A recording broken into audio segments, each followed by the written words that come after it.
I've done a few videos reading out primary sources about President Harding, most of them being longer ones. But since most of the conversation in the early 1920s surrounding Harding would be pretty tedious topics for most people nowadays, I chose topics that I thought would have a broader appeal. So the things in this collection are more about Harding himself rather than his administration's economic policies or its view on the League of Nations and that kind of thing. Of course, these were important issues during his years as president, but I wanted this video to get more than 3 views. In other words, this is definitely not comprehensive. And even with a cherry-picked selection, people just don't seem to be all that interested in Harding outside of the scandals, but I thought I would put this together anyway. For a little bit denser topics, I did include 2 readings of Harding speeches that I had previously recorded. Okay, so anyway, let's get into it.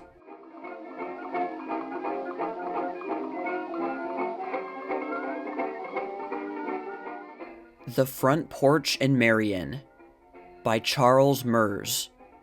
The New Republic, October 6th, 1920. Another week or 2 and no more pilgrims. In Marion, the dusk is falling. Delegations come and go. When Marion's day is done, it will be said that Senator Harding has managed to align himself with the best of them. Out of the variety of his early experience and the capacity of his memory, he has attained that personal touch which makes each stranger feel at home. For the band, he recalls days when he himself once blew upon a horn. He tells the railway workers of boyhood longings to become an engineer, and of a day he helped wood up on the old Atlantic and Great Western. The school teachers, he reminds that once upon a time he taught a country school. For baseball players from Chicago, he recalls his own experiences at first base. For veterans of the Spanish War, he can recall emotions in my breast the day the boys from Marion marched away. I remember also when the Maine was sunk. For delegates from certain native Indian tribes, he has this message. I wish I could take you about here and introduce you to the musical names in this section that all come from the Indian days. I was raised along the banks of the old Olentangy. And for visitors from Richland County, he can recall a Richland County grandmother on her way to market pursued by wolves. I feel myself almost a part of Richland County. The senator is the ideal host. You feel that when you arrive in front of the green house in Mount Vernon Avenue with the wide porch that runs around the corner. There is a policeman on duty near the hedge. He does not warn you off the gravel lawn. He does not bid you keep your distance. To those visitors gathering on the walk before the house, he points out marks of interest. Yes, that flagpole came from Canton. Yes, it used to stand on President McKinley's lawn. That's all right, lady. You can go right up and take the little fellow's picture on the steps.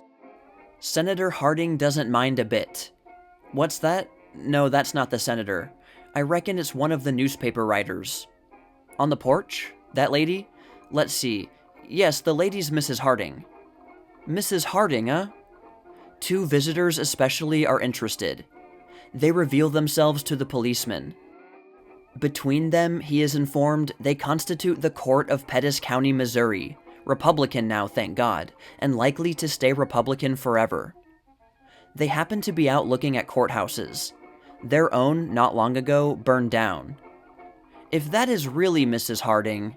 Sure, says the policeman, go right up and introduce yourselves. He is only the symbol, this Chesterfield in uniform, of Republican principle in 1920. For a party that may fly apart whenever it attempts to reach agreement upon a definite issue, self-preservation advises postponement of the possible catastrophe. Mr. Penrose is polite to Mr. Raymond Robbins. Mr. Taft is courteous to Mr. Hiram Johnson. Marion is the pinnacle of Republican politeness. The court of Pettis County has not long to wait before it meets the senator himself. There is more of a crowd now, and it surges respectfully across the lawn as the senator appears with the newspapermen who have followed him from his office. He is still answering questions. The crowd holds back. The senator disengages himself from the newspapermen and comes to greet his callers. He takes the nearest hand. "And what portion of the state do you come from?" he asks. "Ashland," replies his happy guest, and adds, "Motored in this morning." "Roads good?" asks the senator. "Fine." The senator turns to an elderly woman. She has been teaching school for 40 years, she says, and she wants the senator's interest in a teacher's pension bill.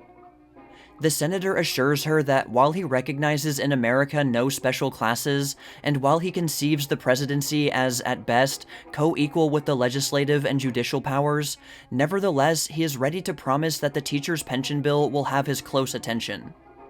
More handshaking follows, but the senator cites his campaign manager, Mr. Daugherty, and wants a game of quoits. Bolder portions of the crowd adjourn with the contestants to the Harding Alley. The senator removes his coat. The crowd whispers its recognition of a Democrat when it sees one, and the moving picture men start grinding. The senator pitches 6 horseshoes. Mr. Daugherty pitches 6. It cannot truthfully be said that any of the 12 arrive, but the senator is declared a winner. The crowd accompanies him to the front of the house again, and the moving picture men remain. They push their cameras nearer to the little stake and start taking close-ups. The finished picture must show at least one bullseye, so they grind away while an understudy stands just outside of camera range and drops horseshoes accurately upon the hitherto neglected stake. A knockout, the moving picture men agree. The senator now has disappeared. There are delegations coming, delegations from 6 Ohio counties, and an official porch reception is to follow. Crowds are gathering along Mount Vernon Avenue, awaiting the parade. There are people sitting on the curbstones, sandwich boxes open on their knees. Come upon a crowd waiting like this anywhere else in America, and you would guess that Barnum and Bailey themselves were the attraction. But all Barnum's horses and all Bailey's men could not tempt these people from their present posts.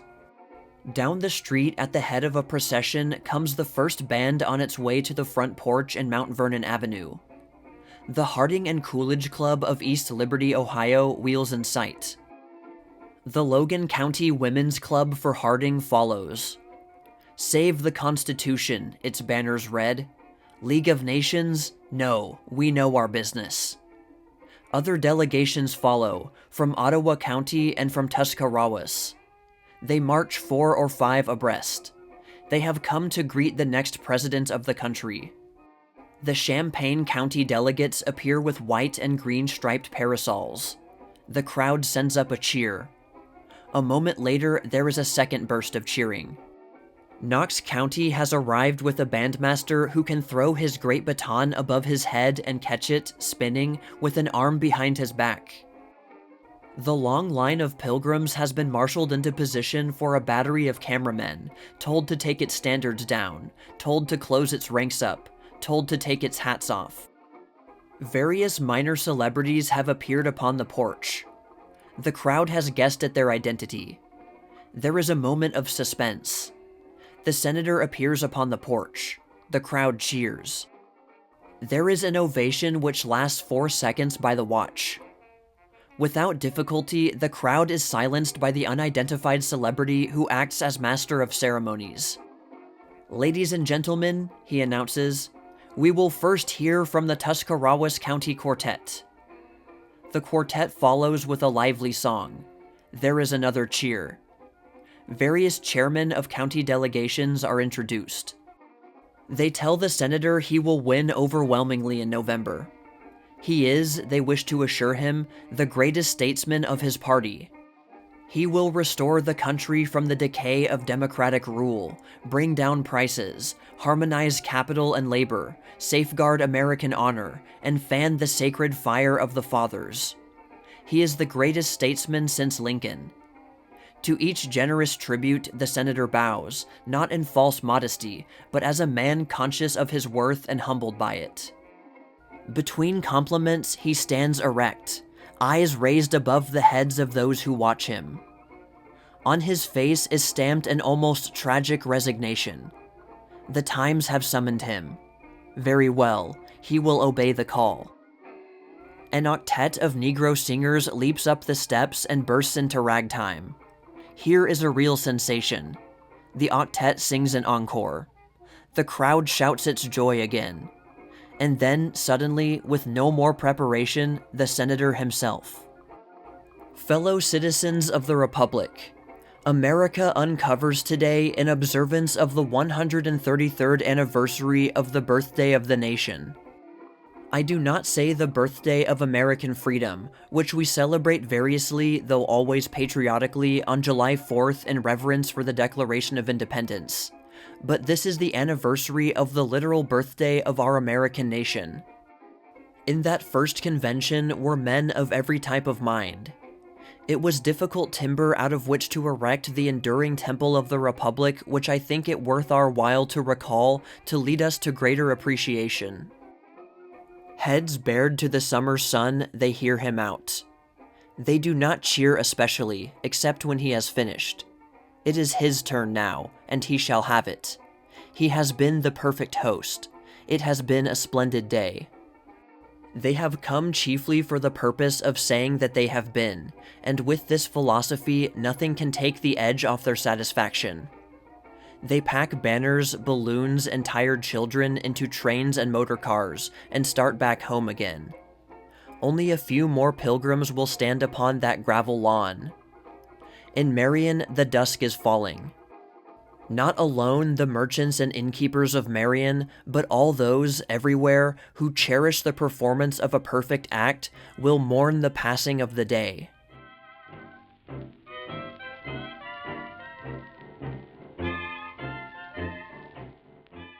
Campaign gossip. The Outlook, November 10th, 1920. For weeks preceding the election, furtive and whispering gossip about Senator Harding had been circulated throughout the country, often in the form of the phrase, "Have you heard the awful things that have been said about Mr. Harding?" with no mention of what the awful things were. It was said that the daily newspaper offices throughout the country had these stories in their editorial rooms, but that they were so bad as to be unprintable. Fortunately, a few days before the election, the allegation upon which these rumors were based was made public. It was that some of Senator Harding's immediate ancestors were mulattoes, and that he therefore had Negro blood in his veins. Professor William Estabrook, Chancellor of Wooster University in the state of Ohio, was dismissed by the Board of Trustees for circulating this allegation. On its publication, the rumor exploded without harm to anybody except to its originators. The viciousness of this gossip lies not in the fact that it is a calumny, but that it was a definite and concerted attempt to calumniate. Baseless rumor and gossip cease to be harmful when exposed to the open light of day. Any charge against a public man which is important enough to deserve attention is important enough to be made publicly and on good authority. Charges of any other kind should be dismissed as slanderous. It is discreditable to the American people that they permit themselves to pay so much attention to gossip and tittle-tattle regarding their public men.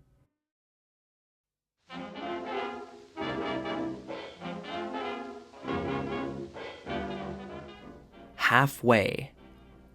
Time: March 10th, 1923. On March 4th, President Harding completed the first 2 years of his administration, which was the signal for many dignified and somewhat rhetorical eulogies from his friends, and a few bitter denunciations from his political enemies. In arguing the case for and against Harding, both sides had recourse to the records of his achievements and failures, instead of to the personality of the man and the theoretical conception of the chief executive. Here, Harding's enemies were bound to have the best of it in point of fact and prediction, for it is always easier to fix the responsibility for failure upon a president than to prove him to be the author and mainspring of great works and noble aspirations.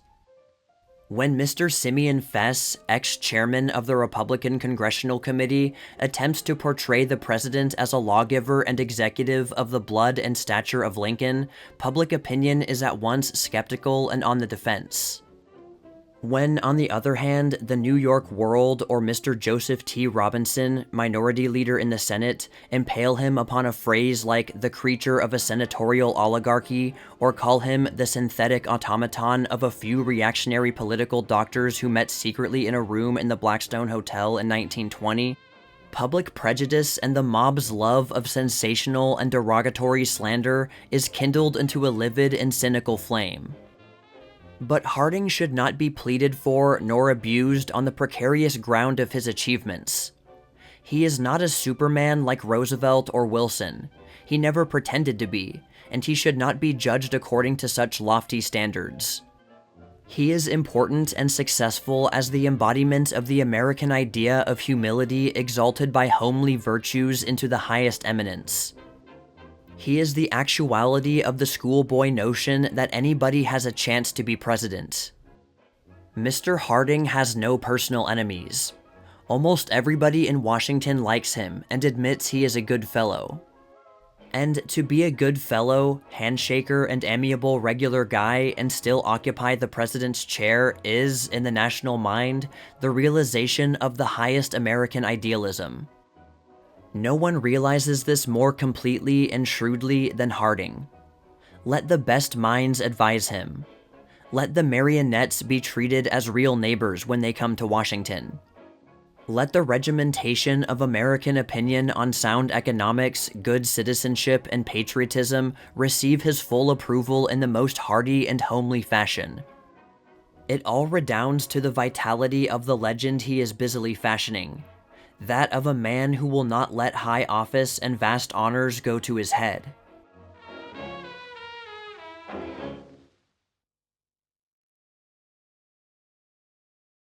Discovering Alaska with President Harding, the inside story of an epic-making trip to Wonderland, by Joe Mitchell Chappell.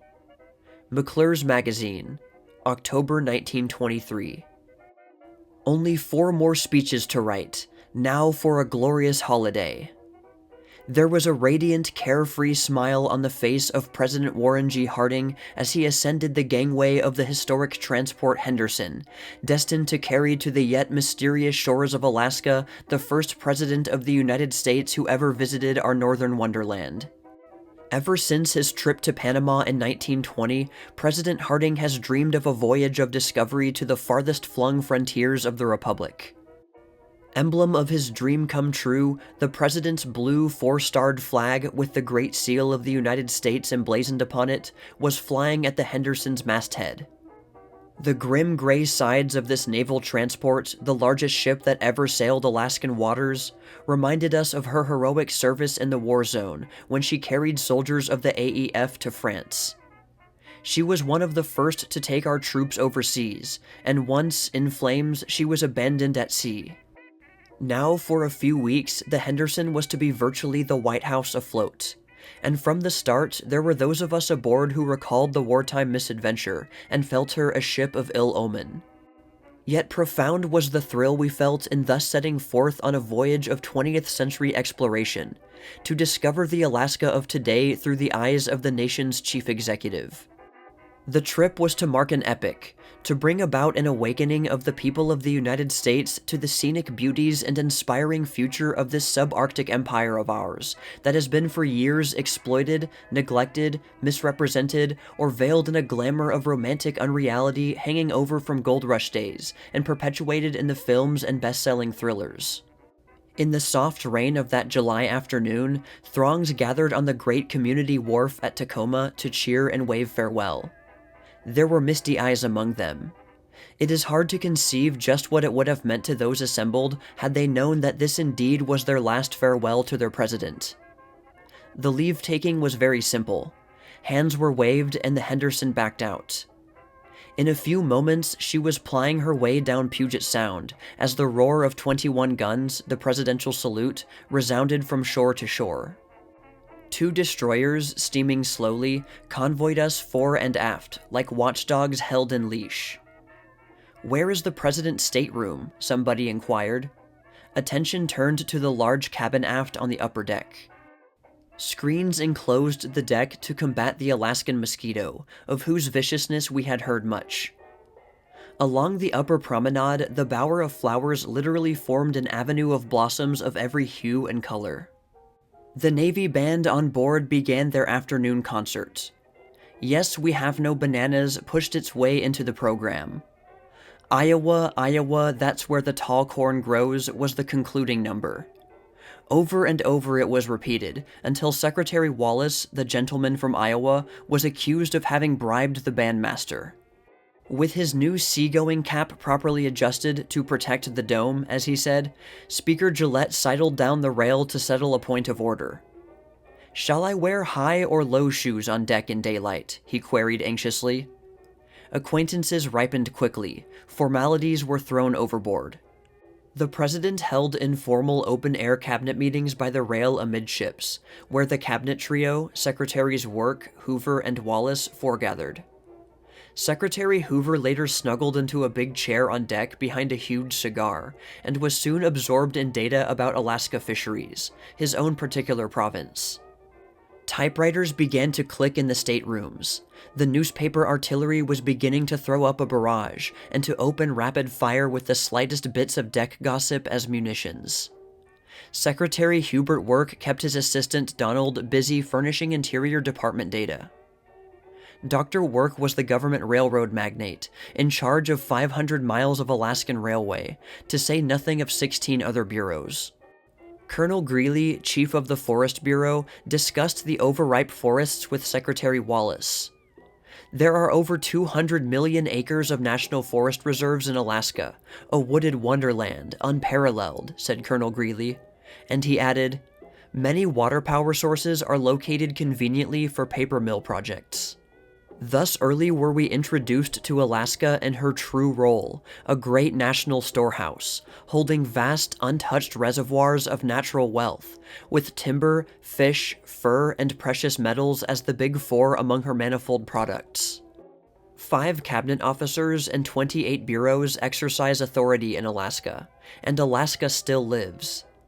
The local government is represented by 4 judicial districts, electing to the legislature in Juneau 4 senators and 16 representatives. The U.S. Judge, U.S. Marshal, and U.S. Attorney are Uncle Sam's local triumvirate, with Governor Scott Bone at the head. The great problem discussed by officials on board was how to coordinate and consolidate under some one central authority the now weirdly subdivided administration of the territory. The scarcity of authentic books and accurate descriptive literature on the Alaska of today was revealed when we began to borrow each other's books. The romantic novels and adventure stories deal with a fictional side of Alaska which has passed, as has our own Wild West. And herein lies the vital importance of President Harding's Alaskan trip. As the president laid aside the book he was reading on deck one day, he remarked, "What we want, boys, is to understand the actual situation in Alaska now. Keep your eyes and ears open, get acquainted with the people, and tell the folks back home what the real Alaska of today is like." Official information was available, but the popular books read on this voyage were those of Jack London and Rex Beach. Some indulged in Robert Service's poems and in John Muir's classic. The book which was borrowed most of all was my copy of Frank Carpenter's Alaska. One copy of Bancroft's history was found, and one of Vitus Bering's log, revealing the romance of the days of early explorers. The discoverer of Alaska, Vitus Bering, was Danish-born. He is said to have been buried on some unknown island in the Pacific. Under the dying command of Peter the Great, he set sail to discover the Northwest Passage in 1741. With such other names as those of Captain Cook of England, Baranov of Russia, Fidalgo of Spain, Malaspina of France, Captain Cox of Sweden, Vauxhall of Holland, and Captain Cleveland of the USA, all associated with early discoveries there, Alaska's history is a composite of explorers' dreams such as no other spot on Earth can claim. This explains the cosmopolitan character of the names now found on the map of Alaska. Sailing nearly 1,000 miles to the northward, as far as from New York to Chicago, through British waters, the stately Henderson cast her shadows on both shores of the longest inland saltwater river sea on Earth. That famous inland passage was like a myriad of Hudsons and St. Lawrences rolled into one. From each deserted, silent coast of the narrow channel rose numberless mountains. Snow-capped Rockies on the right, and the heavily timbered primeval forests of fir on the islands to the left. It was a scene of the thousand islands, multiplied in endless, almost monotonous panorama day by day. Only a little inlet fishing village or a lumber camp marked human habitation, and these were hundreds of miles apart. Thus, the days on shipboard lengthened into vistas of scenic splendor, with only the eddying tides to ruffle the serenity of our pilot as he sought a way to swing the big vessel around the sharp bends. The icy waters of these deep channels could tell many weird tales of wrecks on the reefs or in blinding fog and sleet. It was here that the Princess Sophia was lost in 1917, with 200 souls. Late on the fourth evening, we came out to view our first Alaskan sunset. It was nearly 10 o'clock. Alaskan waters had been reached at last, and we were to anchor, provided we could find bottom. The sailor heaving the lead shouted, "20 fathoms and no bottom." But a few feet farther on, anchorage was secured. The President and Mrs. Harding joined us on deck. The sun appeared to be rent asunder by fleecy white clouds, circling like an upturned bowl of fire with a tiny rim at the top. The reflection shimmered on the water. The face of the sun was encircled with a glowing border of deep purple. Looking upon that fiery picture, painted in celestial colors, the President murmured, "Wonderful." It was the word he used again and again on the trip to express emotions awakened by the scenic splendor of a land where every superlative seems weak. The tide swung the bow of the ship to the west. The silence of our sunset worship was broken by Mrs. Harding's favorite refrain, "The end of a perfect day." Two figures stood side by side, silhouetted on the upper deck against the gold and purple blaze. They were the President and the First Lady of the land, gazing through the portals of the twilight upon their first vista of Alaskan shores. Next day, we were awakened by the shrill whistle of a tugboat on which an Indian band was playing the Star-Spangled Banner as the reception committee from the town of Metlakatla came out to meet us. In the glory of this sunny Sunday morning, the presidential party was met by Governor Scott Bone. The landing was made in launches, and here, for the first time in history, a president of the United States set foot on the soil of Alaska. The little village of Metlakatla, of some 500 native-born Alaskan Indians, nestled in a verdure of grass and foliage. It was the community town of the island of Annette, about the size of Staten Island, given by a special act of Congress to these Indians through the influence of Henry Ward Beecher and Phillips Brooks to provide a haven for Father Duncan and his Tsimshian Indian converts.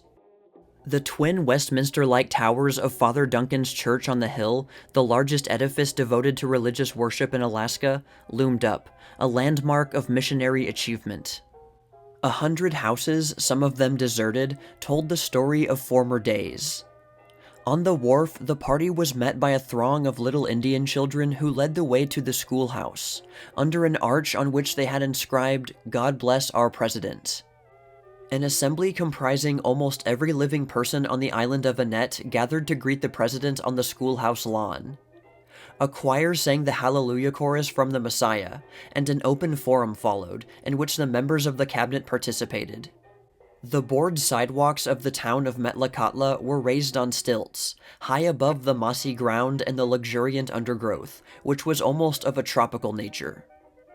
Skunk cabbages and larkspur, bleeding hearts and fireweed all grew in wild profusion. Daisies starred the grass everywhere. Gardens of potatoes were in blossom. Peas and lettuce and other vegetables were to be found in abundance. Prepared though we had been, we were amazed at the fertility of Alaska's soil, where vegetation works overtime in an almost everlasting summer day. Here, there are heavy rainfalls and hot sunshine to work miracles in gardening. Just before leaving Metlakatla, the president raised the Stars and Stripes on the flagpole. He was repeating the ceremony of 1867 at Sitka, when Alaska became American soil. On the wharf, a huge king salmon, 4 feet long, gaily decorated, was presented to President Harding, representing the most important of Alaska's industries. The president smiled knowingly as he turned to Secretary Hoover, whose brow was already wrinkled with contemplation of fishery problems. Alaska covers an area equal to that of all the Empire States of the Mississippi Valley. 1/5 of the land of the United States represents the territory lying within the boundaries of Alaska. The sum of $7,200,000 with which it was purchased 56 years ago has already yielded over $1.25 billion in products. Every year, the original cost of Alaska has been taken from its waters and its soil. And strange though it may seem, not gold but the fisheries today make up more of this total than all the other products combined. All this from a territory with a population in 1920 of 55,000, one half white with 25,000 Indians and Eskimos and 500 Chinese and Japanese. There are more people in any one of the cities of Kalamazoo, Kankakee, Kenosha, and almost as many in Oshkosh as in Alaska's entire area of 378 million acres. We looked in vain for crowds. It was no wonder there were no great throngs, for there are as many people working in the Equitable Building in New York as there are white people in all Alaska. And yet these few individuals represent a productive power of astonishing figures, aggregating millions of dollars annually. Crossing the inlet channel amid myriads of uninhabited, forest-covered islands, we landed a few hours later at Ketchikan, the first port of call in Alaska. It is located above the Portland Canal, close to the Canadian border. Ketchikan was a busy port in Klondike days, when the city was like one great wharf, roosting high on green, sea-stained pilings, surrounded by mountains rising almost from the water's edge. You could feel in the throng that welcomed us with songs and cheers the spirit of American enterprise. The houses built far up on the side of the mountains were all decorated with pictures and flags, and the reception committee wore silk hats, prepared for a dignified welcome. Then every head was bared and former servicemen held their snappy salute as the president stood at attention before leaving the ship while the band played the national anthem. The Ketchikan band on the narrow street responded. In automobiles, systematically numbered, the party was taken to the canyon to view the new baseball park and the waterworks channel. The red-painted canneries representing the largest industry in Ketchikan were inspected. On the tide flats, 30 feet below the pile-supported wooden streets and sidewalks, a game of baseball was in progress on the sandy beach. Hitherto, the games had been played there, tide permitting, but the sea's tendency to rush in and interrupt proceedings had compelled the building of the new ballpark up the canyon. Here were people from every state in the Union. Ketchikan is a cosmopolitan seaport. Nestling on the side of the towering mountains, it was like a picturesque glimpse of Norway. "Now for business," the president said as he led a committee of residents to the upper deck of the Henderson for a conference. The boat was held an hour while the conference continued. In the meantime, someone discovered it was the anniversary of the wedding of President and Mrs. Harding. There was a rush to offer congratulations and good wishes. Mrs. Harding held the crowd at bay with cordial conversation while, in cabinet fashion, the president exchanged ideas with the citizens of Ketchikan as to what was needed to protect the fishing industries, to establish more direct market and cable communication with the United States, and to build up the pulpwood and paper industry which had already been started near there in connection with the sawmill and water power development. Soon thereafter, we were steaming northward again amid the witcheries of Alaskan moonlight, up the inland sea, bound for Wrangell. In the morning, boat crews from the destroyers were met by quaint war vessels of another and more ancient kind, the war canoes of the Indians painted in gay, barbaric designs, and manned by natives in equally colorful war blankets. Wrangell is one of the oldest names in the history of Alaska. The town that bears it is over 1,000 miles distant from Mount Wrangell and the island of Wrangell. Like Ketchikan, it is built on the side of the mountain, with business buildings and streets planted on tall green stilts above the muddy waters of the Stikine River. The president did not retire early that night, and I shall never forget his comments. "You know, I do enjoy meeting these people," he said. "They help me more than I can tell them.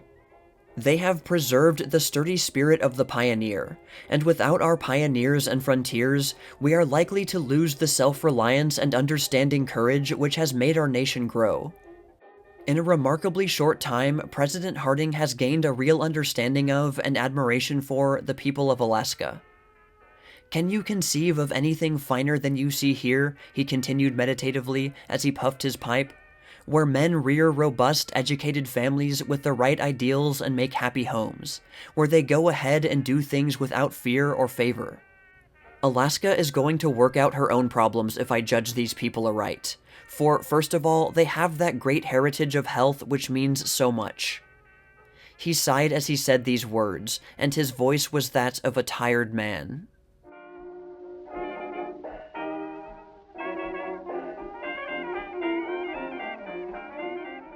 As if pushing her bow into the side of a great mountain, the Henderson landed next at Juneau, the capital of Alaska, which, according to the last census, is the metropolis of the territory.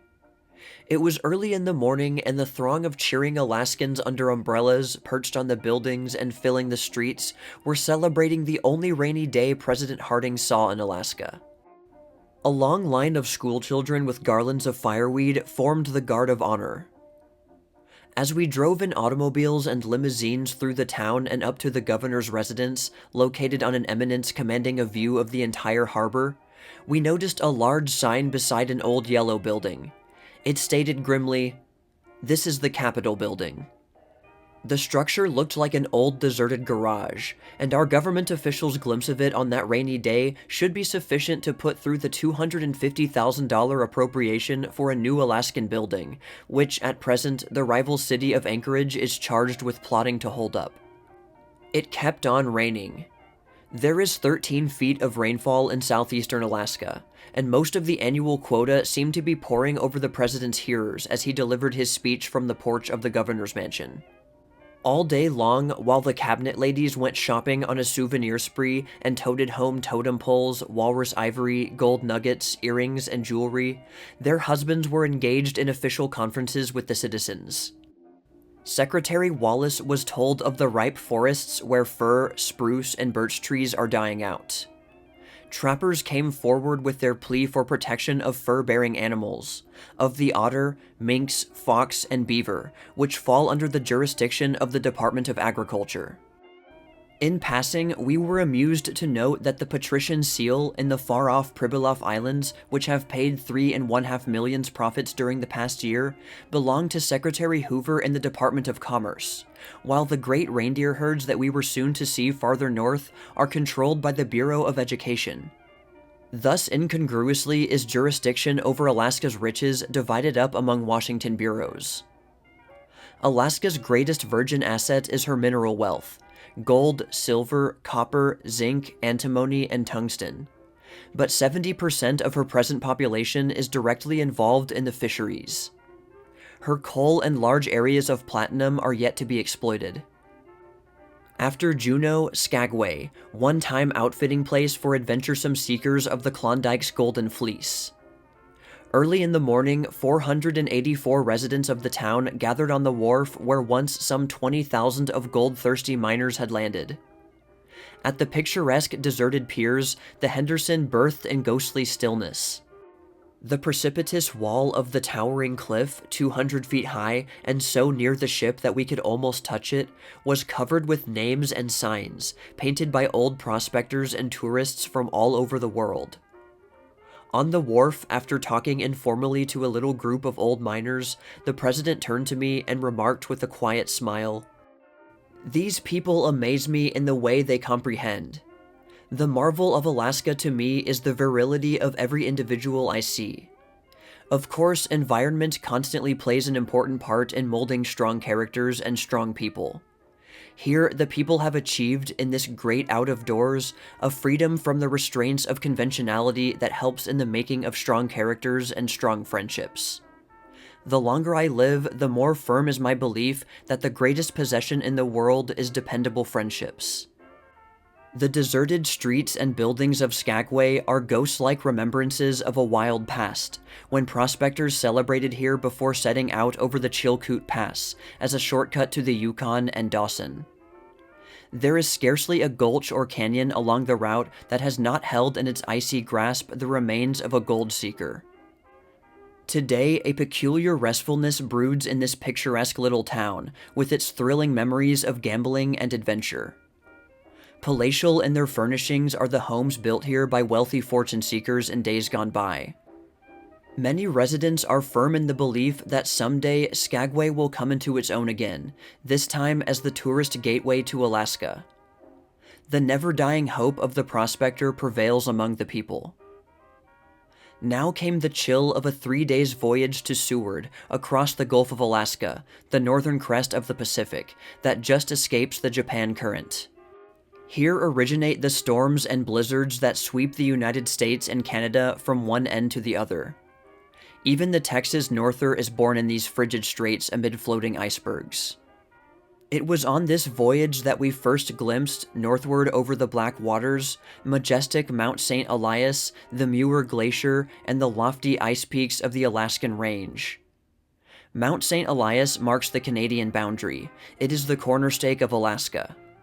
From here, the line runs north on the 141st parallel to the Arctic Sea, just missing the Klondike in Canada. 20 miles away from our course lay the Great Malaspina and Bering Glaciers that outline with their icy crags 200 miles of coast. They cover an area larger than all Switzerland. Into the placid waters of Resurrection Bay we sailed at last, with the warm breath of land and vegetation again in our nostrils. Renamed the Harding Gateway in honor of its distinguished visitor, this great waterway, 40 miles square, gives access to the town of Seward, itself named for Secretary Seward of Lincoln's cabinet, who purchased Alaska from the Russian government in 1867 for $7,200,000, or the princely sum of about 2 cents per acre. Seward is the seaward terminus of the 497-mile Alaskan Central Railway, recently completed northward to Fairbanks, and operated by the government as an expensive luxury, at a present loss of $750,000 a year, but with the promise of invaluable service in the development of the interior. It has provided an American route to the Yukon. The cars running directly to the wharf of an all-winter port make it an ideal terminal. This must be a real railroad with a model Pullman train to carry the presidential party, even if it became necessary to get together all the equipment the railroad possessed. And this was done. Nothing was omitted. There were Pullmans, compartment cars, a splendidly equipped diner. The waitresses were young restaurant queens who did volunteer duty for the trip. The porters' uniforms were quite in keeping with the volunteer porters themselves, underneath whose jackets beat the hearts of barber, shopkeeper, and trapper. One wore a baseball cap, another a naval cap, but the magic word porter was emblazoned on each, and Pullman dignity at the car step was fully maintained. At the head of the train, waiting to pull us over the mountain passes to Fairbanks, was Uncle Sam's old Locomotive 618 that I remembered seeing in Panama years ago, during the construction of the canal. Our long journey toward the Arctic Circle started over the right-of-way of the first railroad built in Alaska. 72 miles of this line were constructed by the old Alaska Central many years ago, and later practically abandoned. Soon we were traveling past monster glaciers that gleamed like innumerable gems in their mountain settings. Most of the ice packed deeply in these valleys has been there for thousands of years since the last glacial period. The dirt washed down upon them from the ridges made giant wagon tracks across their dazzling surfaces. No less than 18 impressive mountain waterfalls, glistening in the sunlight, caught our eyes, already almost jaded with Alaska's bewildering beauties. On their Dodge Speeder, a rail automobile used in construction work, President and Mrs. Harding enjoyed the splendors of a continent's mountain ranges heaped together in wild majesty. Pulling over loops and through tunnels, tier upon tier, winding about like a figure eight, the train swept through the most massive snow sheds in the world, engineering triumphs that have stood up under avalanches of snow and ice which fall on their flat roofs. The photographers threw up their hands in despair. The beauties here could never be caught by the camera. The region was a Yosemite and a Yellowstone combined, with the glittering majesty of snowy peaks and ice-filled canyons thrown in. The stations along the route are referred to as Mile 13 and Mile 79. The first stop was called The Tunnel, Mile 59, and here a bountiful midday meal was served in the construction camp. Even the President and Mrs. Harding ate from tin plates and drank from tin cups. Winding around a great mountain, the train circled the shores of historic Turnabout Inlet, so named by the Indians because of the ceaseless rush of the tide sweeping in from Cook Inlet, the roundabout sea route to the town of Anchorage, which we were approaching by the railroad shortcut.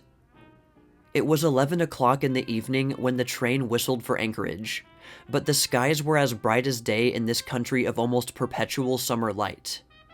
Even at this late hour, the people flocked out from their little bungalow homes, surrounded by luxuriant vegetable and flower gardens, and waited for a presidential speech. In that uncanny yellow sheen of mingled dusk and dawn, the president grimly remarked, "I don't know whether to address you people by wishing you good evening or good morning." The city of Anchorage is only 9 years old, a government-created municipality with the distinctive spirit of a western boomtown and inhabited by hustlers. It is located upon a tableland above the harbor. There are wide paved streets, waterworks, and electric lights. Uncle Sam sold over $1 million worth of lots on the town site. Anchorage has already secured the removal of the land office from Juneau, and now is ambitious to become the capital city of Alaska. Some of us still carried copies of the Juneau newspaper in which an advertising merchant had wished the drenched presidential party good luck on the trip, adding the pious afterthought, "We hope it will also rain in Anchorage." But it did not rain in Anchorage. President Harding enjoyed a sunny drive through the streets to see the little homes in what the residents proudly referred to as the suburbs. An Admiral Line steamer at her wharf, just leaving for Seattle, waited so that all the passengers might see the president as he inspected the government-built docks. They can be used for only 5 summer months, but cargoes for Fairbanks and interior Alaska landed here in Anchorage during that period, save the 114-mile expense of rail haulage and heavy grades over the mountains from Seward. The whistle of Engine 618 called, and we boarded our Pullman train for the Arctic. But there was not much sleep for the president or any of his party that night. Before we had fairly left Anchorage, there came into view that magnificent tower of heaven, Mount McKinley, 20,464 feet, over a mile higher than Pikes Peak, and the highest point of land on our western hemisphere. A silver light overspread land and water directly toward the north.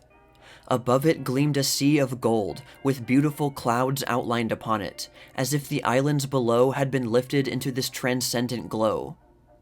And from this golden sea, 150 miles and more away, towered the imperial pile, defying artists, camera, and pen alike.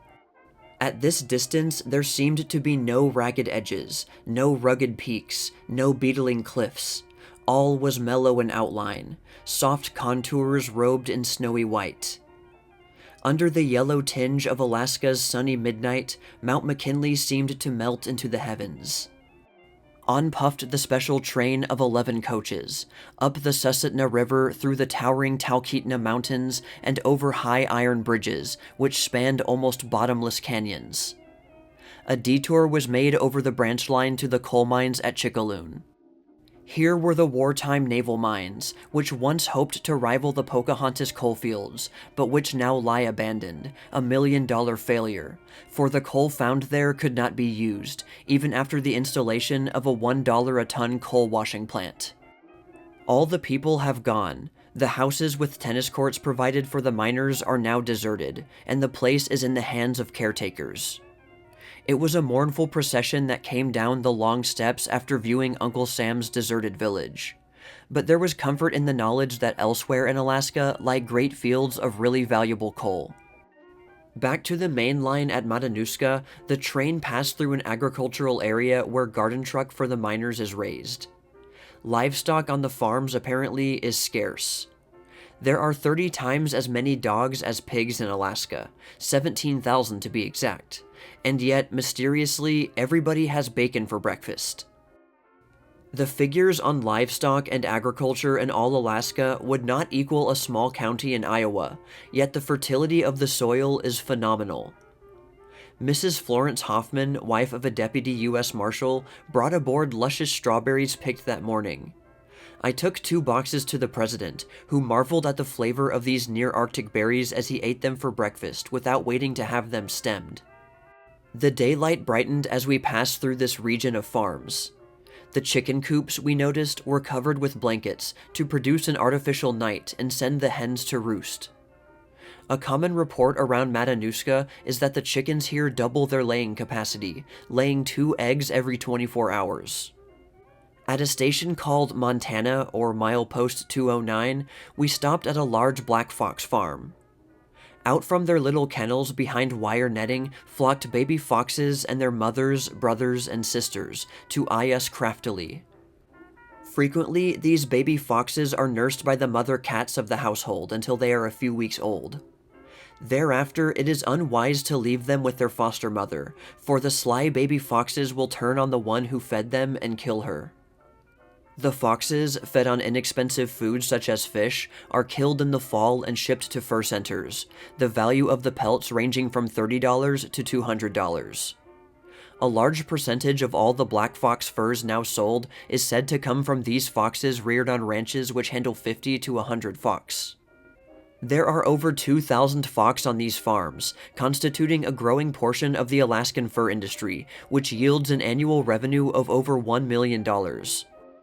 This figure, by the way, does not include the seal of the Pribilof Islands, where there are herds of 525,000 seals, and only surplus males are taken. The annual revenue for Uncle Sam from seal is about $3.5 million. Dinner served at Curry, the railroad division point, was a 7-course table d'hôte that had all the niceties of a banquet at the Waldorf. The only thing missing was fresh milk. By this time, however, we had cultivated a condensed milk appetite. All of the regular passenger trains remain overnight at Curry. Our train was an exception, for it pushed on to Broad Pass that night. This is near the summit of the Alaskan Range, and we were parked there for the night in our sleeping cars. Broad Pass is the summit of the Alaskan Rocky Mountains, and is the lowest railway pass over the Rockies. The elevation is only 2,300 feet, while the lowest in the United States is 7,000 feet. The daylight view of Mount McKinley, now 60 miles away, furnished another hour of wonder. The train took us through grazing lands of reindeer, which are under the supervision of the Bureau of Education, because this Bureau of the Interior Department instructs the natives in reindeer breeding. As early as 1921, over $100,000 worth of reindeer meat was sold in the United States. The range is sufficient for 10 million of these animals, which may someday constitute a new meat supply for all North America. Passing up Windy River, we noticed telegraph wires stretching on 3-legged poles, arranged together after the manner of an Indian teepee. This structure is necessary because the wind sweeping across the Great Plains would blow down any ordinary pole placed in the ground, and because of the difficulty of keeping a pole in the ground that is here frozen for 200 feet below the surface. Mount McKinley National Park at last. 3,000 square miles of untouched nature, and the world's unsurpassed wild game preserve. Here I met Harry Karstens, the guardian of this domain, with 2 rangers as assistants. This is Uncle Sam's largest national park, and Karstens is pleading for a modest appropriation for roads. It was Harry Karstens who first scaled Mount McKinley, and made good on Dr. Cook's pretensions. He was 52 days making the ascent. He carried with him silk tents to sleep in, and homemade pemmican of moose meat and pork. At times, his party waited for days in isolation high above the clouds, waiting for storms to pass.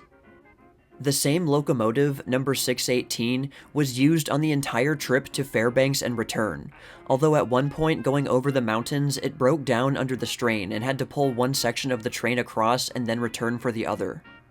President Harding climbed into the cab at Healy and pulled the throttle like an old-timer, and kept his eyes on the air. Mrs. Harding sat on the fireman's seat opposite, and old 618 rolled and rocked over the rails at a lively pace. But the president's stop was a small-scale sample of an earthquake. The president greeted the Huskies at Kobe, terminus of the Overland Dog Team mail train to the Kuskokwim and Iditarod Gold District, which has replaced the famous Rainy Pass route. He was warned not to pat these wolf-like dogs on the head, for while very faithful, they are not affectionate and cannot even be fed from the hand. A good husky leader dog is well worth some $300 and will obey none other than his master. The dog teams have been known to travel 60 miles a day in the Derby dog races from Nome to Fairbanks. The farmers use the dogs with small wagons in summer, as well as to pull sleds in winter, and keep them in dog barns, characteristic little buildings that we noticed all along the way. Now we were getting into the Yukon district, and we stopped at Nenana on the Tanana River, near its juncture with the mighty Yukon that flows onward to Bering Sea.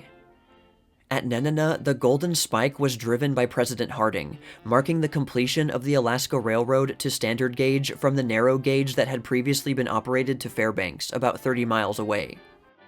1/3 of the coal used on Alaska railroads comes from the Nenana River Valley.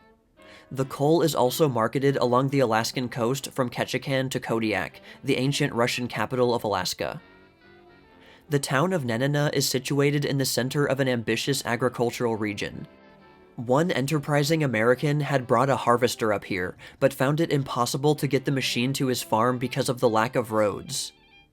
Blueberries grow in wild profusion, and blueberry pies are the popular favorite in the lunchrooms. These Alaskan lunchrooms, by the way, are distinctive. The high stools at the counters are provided with restful rocking chair backs, and people congregate there, making the place restaurant, club, and hotel lobby combined. Farthest north on steel rails. The train was entering Fairbanks in the glow of a sunset that lingered far on toward midnight. The city is located on both sides of the Chena River, and the main street overlooks the log wharves, once lined with Yukon riverboats, now deserted since the railroad arrived.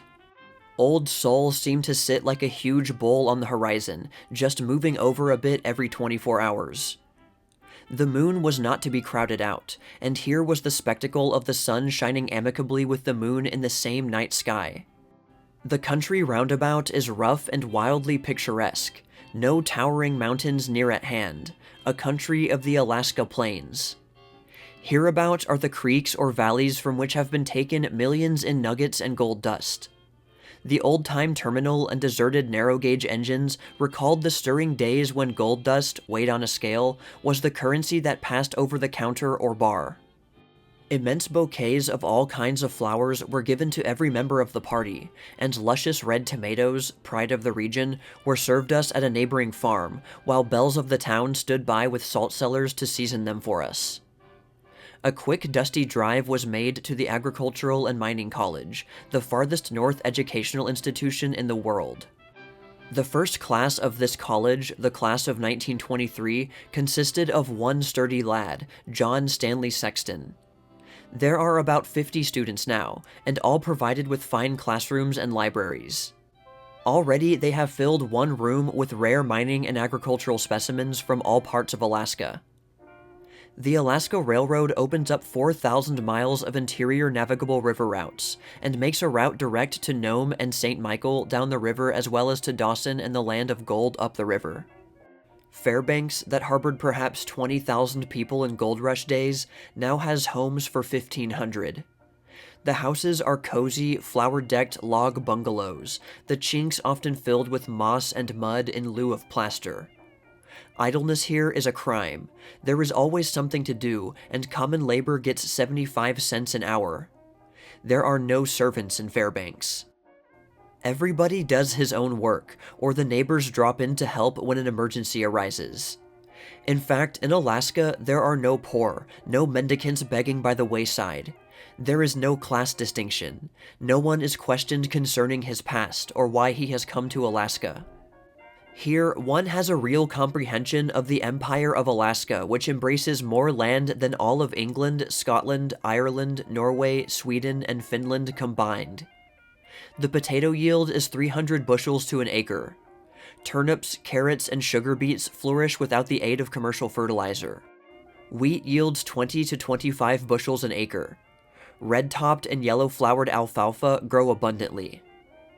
The daylight night was chilly, but the sun still smiled on the greening crops. Farms in this great interior Alaska are located on the sunny side of the slopes only. The ground is frozen to a great depth, but thaws out year by year as it is cultivated. Large fields of wheat and barley and clover were rapidly approaching the harvest days. Because of its rapid growth, hay must be cut frequently to retain its succulence. Alaskans take their wonderful flowers as a matter of course. The territory grows more flowers per capita than does the USA. I remember especially the petunias and the Alaskan rose, which is much larger than our old-fashioned wild rose, but has the same rich color and perfume. It was midnight when we left the farm to attend a banquet given at the Model Lunchroom on Main Street. The lunch counters were already filled, for many miners had mushed in from miles around to meet the president. Ham and eggs cost $1 a plate, but the portion would feed a family. Pennies, we had found, are never used and seldom a dime. Practically everything costs a quarter, even a shoe shine or newspaper. After more tomatoes and club sandwiches that would have made Oscar of the Waldorf envious, the party started on a tour of the old restricted district, now deserted, a ghostly memory of the wild days when the demimonde queens reigned. There were back streets and secret passages, where victims might be hustled out of this carnival of crime, dead or alive, without fear of detection. Wandering back, we ran against the fire hydrants. There were no lampposts to collide with, but these hydrants were astonishing. They were encased in boxes, with steam pipes operating even in the summer days, for remember, Fairbanks is perched upon frozen ground. Around and around the streets we wandered all night, looking to each other like ghosts in the unreal light of a motion picture studio. We could not think it was night here. The only realistic thing was the continuous crow of the chickens that lasted until morning. The snug little log bungalows in Fairbanks appealed greatly to President Harding. One could imagine them in the long winter nights when the families snuggle about their stoves. In each house there are porthole ventilators. During the winters, the children watch the sun rise through the window and shout with glee as old Sol makes his arc from one telephone pole to the next, counting that a day's work. The sheen on the snow and the glow of the aurora borealis prevent anything like inky darkness, and there is scarcely a day when the children cannot be bundled up and rolled out in the snow for play and exercise in the long 6 months winter night. The president had been greeted that day in the ballpark at 10 a.m., when the sun is hottest. The ball games in Fairbanks usually are played at the convenient hour of midnight. It is cooler at that time, and there is no glare of the sun to impair the vision of the players. But despite the daytime heat, the grandstand that morning was filled, and the president made one of the happiest addresses of his tour. Chairman Hurley submitted each request that had been filed to a vote of the people assembled. It was like the old forum or town hall days, as the citizens responded viva voce to every plan and suggestion made by the president. In all the history of the Republic, no president was ever actually closer to his people in executive deliberation than was Warren G. Harding on that day. The great park was rimmed with automobiles, some of whose owners had driven 300 miles. Every fourth man in Fairbanks possesses an automobile. Distances mean little in Alaska. There are so many of them. They don't live by timetables, calendars, or 90-day notes. Everything, as in South America, is counted by seasons, and a 1,000-mile trip is a holiday jaunt over the trail, because time doesn't count. Fairbanks has a live daily newspaper with cable news dispatches. President Harding set type in the office and helped make up the forms, but said he couldn't tell whether he was getting out a morning or an evening paper. The Fairbanks show windows are not so far behind those on Fifth Avenue. Alaskan women in summertime wear white lawn dresses, and the fashions have followed the flag up here to the edge of the Arctic. Many newsstands appropriate big show windows. People read more newspapers and books per capita in Alaska during the winter months than do the people of any state in the Union. In the partially completed Hotel Nordale, the only hotel in Alaska where the president spent the night, he relaxed in the midst of the almost continuous hours of work in speaking and official business. He had been absorbing and acquiring new information as had no other person in the party. Fairbanks appears a seemly place to take a reckoning, he mused as he filled his pipe. We are turning southward again. Let's go over the situation. Alaska, I have come to see, is our great pioneer reserve, and these are the right people here now to meet its problems by a slow but permanent development. The old notion of capitalists swooping down on Alaska to make their pile and get out has passed. It is now a question of stayers, men who are equal to the struggle. Let Alaska be for real Alaskans. The farms we have seen prove what can be done, but there must be more markets and more people. The country is a great food reserve. Altogether, I am most hopeful of Alaska and its future, but let there be no reckless sacrifice of resources with quick profits. While the products of the fisheries in Alaska are greater than the wealth of the mines, there is danger of exhausting the supply. More restrictions would seem to be necessary. Forest conservation, frankly, I see now is not too drastic, as I find no complaints among the people here against holding firm for the utilization of timberlands upon a systematic basis. Coal is being mined satisfactorily. Perhaps we need some changes, but the coal is unlimited. Alaskan coal will come into its own under the natural economic laws. The oil development should be encouraged, but to develop these oil resources of the North will require millions of private capital under the lure of returns, as reflected in the California and Mexican fields. The great problem now is the lack of transportation. Agriculture in Alaska is relative to other development, but needs liberal encouragement. If fisheries, forests, and mines are looted, there is no hope for farms, but a permanent, well-rounded policy of substantial development will make agriculture a factor in the dreams of statehood. This railroad that we have just come over is a triumph of American skill and perseverance against obstacles. We must honor the men who have given us this splendid achievement. If the world only knew of this gorgeous scenic route through the superlative grandeur of her scenery, Alaska could count on a substantial revenue from tourists who are certain to come and carry the news to the far corners of the world of this wonderland of the earth. It is our extreme frontier, and Alaska is on its way to an expansion of fur products, for fur trade in Alaska is like unto cotton in Alabama and corn to the Midwest. With rational generosity, shortening the distance between Alaska and Washington, working with these people, we will have in Alaska the making of a great state. Thus, before President Harding went to bed that night, I heard expounded the policy of sane development of our frontier empire that the president had already evolved from his observations, that he later sketched in his Seattle speech, and that he would have urged upon the nation had not the great calamity of San Francisco put a tragic stop to all his labors.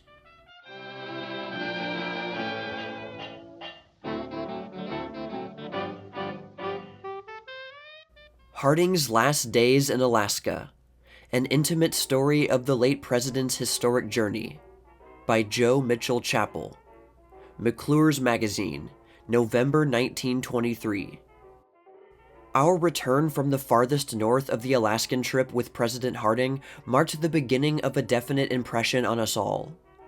At first, the trip had brought a succession of surprises, some disappointing, others revising previous estimates, but gradually crystallizing the dominant conclusion that, altogether, Alaska is the greatest treasure of Uncle Sam, that is, outside the borders of the states.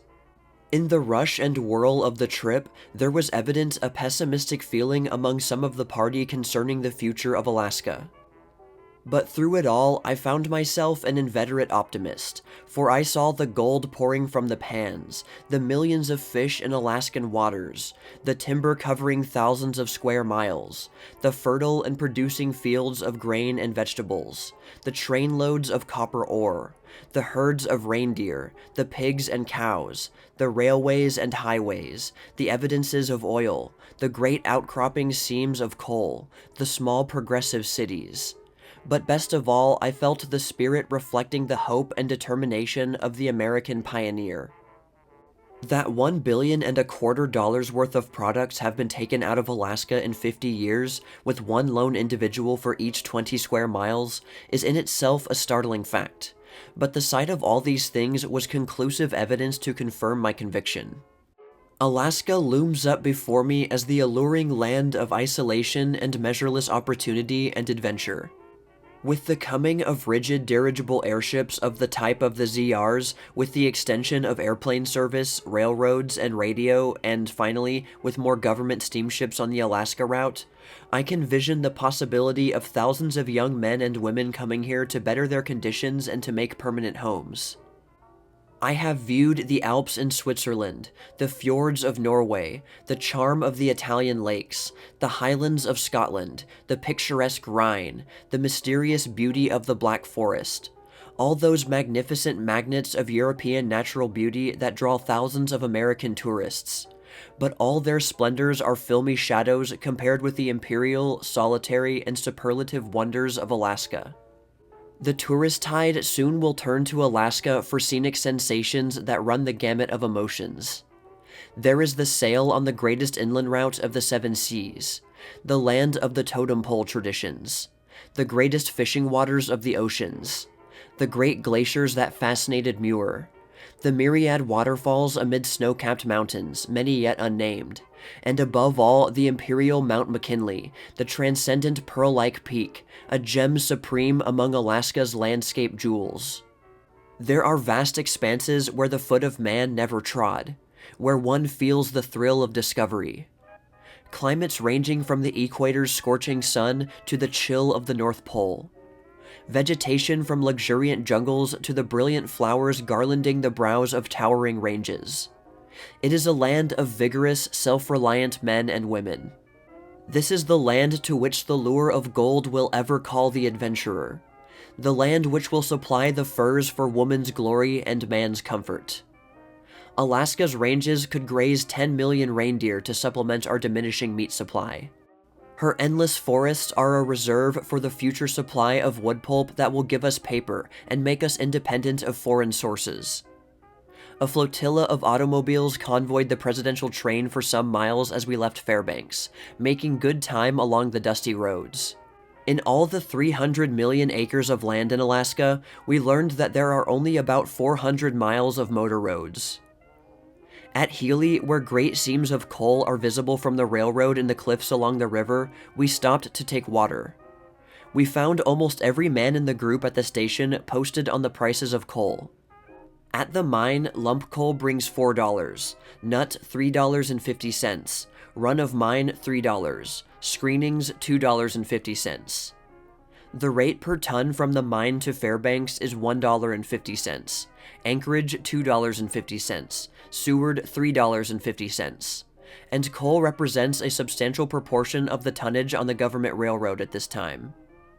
The special train was divided into two sections, in order that Secretary Work might hold meetings in Anchorage, Secretary Hoover in Nenana, while Secretary Wallace was bouncing by motor over the Richardson Trail to join the party again at Valdez. We arrived at Anchorage in early evening. This young city is already the railroad center of Alaska. The shops and executive headquarters located here are as trim and neat as those of long-established railroads. The United States government has invested $57 million in the Alaskan Railroad, the main line covering a greater distance than from Washington to Boston. It can now be covered by tourists in one day's journey. With 11 coaches, Old 618 was not equal to one mountain grade along the route. She stalled in a tunnel, but the young engineer was equal to the emergency. He backed down and left 6 cars on the trestle, pulled 5 cars through to a siding, and then went back for the rest of the party. The train whistled for Seward, sweeping by the great wireless station and Seward dairy farms, where the grazing cows were blanketed as a protection from mosquitoes. When we left the Pullman, my porter, George Miller, gathering in his tips and lugging off the trophies of the trip, remarked, "Now I'm off for my 8 months trapping. Believe me, that's the life, all alone in the mountains, with your traps and no one to listen to but yourself and the dog. It always means a stake of $2,000 in 8 or 10 months, and I'm not going back to the States until I make a real stake." Unconsciously, he echoed the spirit of many of the single men in Alaska. It was like a real homecoming when we returned to the good ship Henderson, snuggling under the shadows of the great mountains at the Seward Wharf. The band played "Hail, Hail, the Gang's All Here" as the party marched up the gangplank. While we were absent, the Navy Band had given daily concerts, which brought to many of the residents memories of Saturday night in the old hometown. The people opened their homes and entertained all on board ship in hospitable frontier fashion. These were supposed to be the 2 rest days of the journey, but the president put the finishing touches on his last speeches.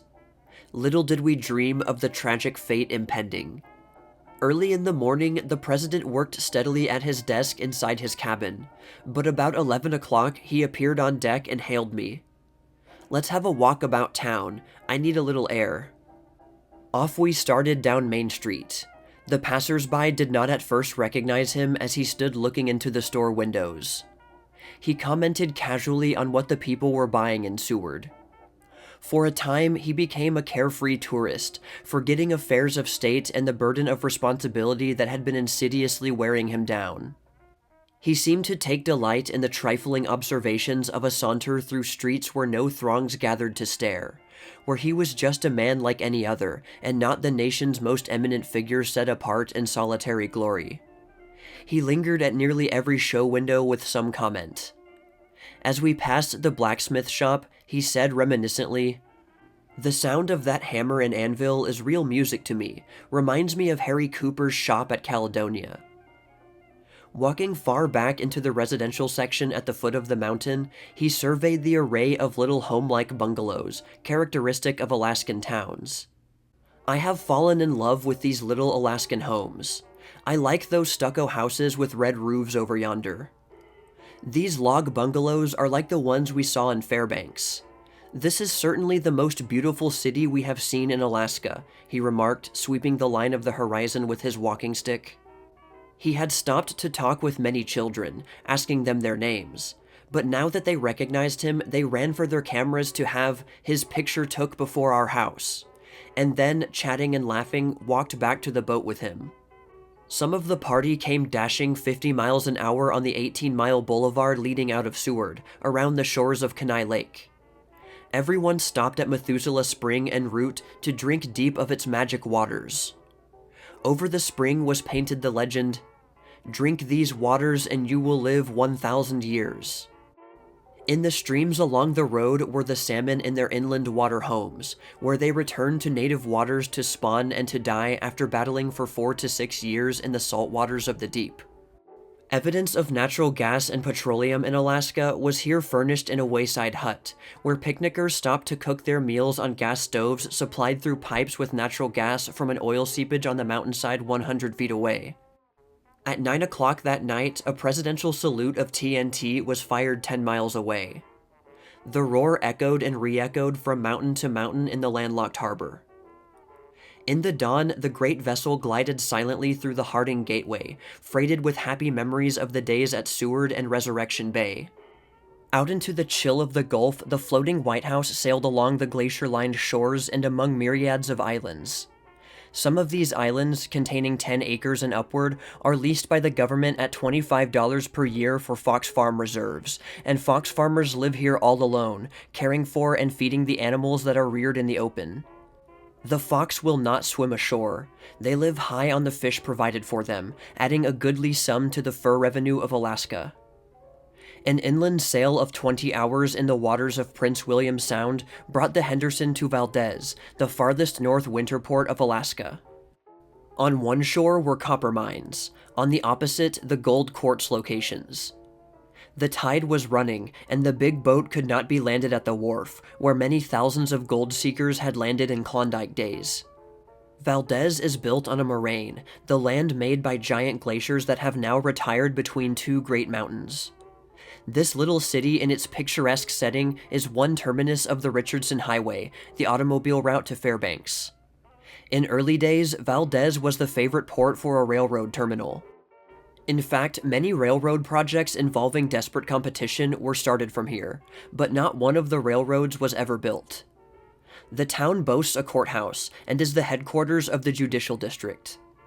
Like Skagway, it is a community of 500 people, living in high hopes and stirring memories.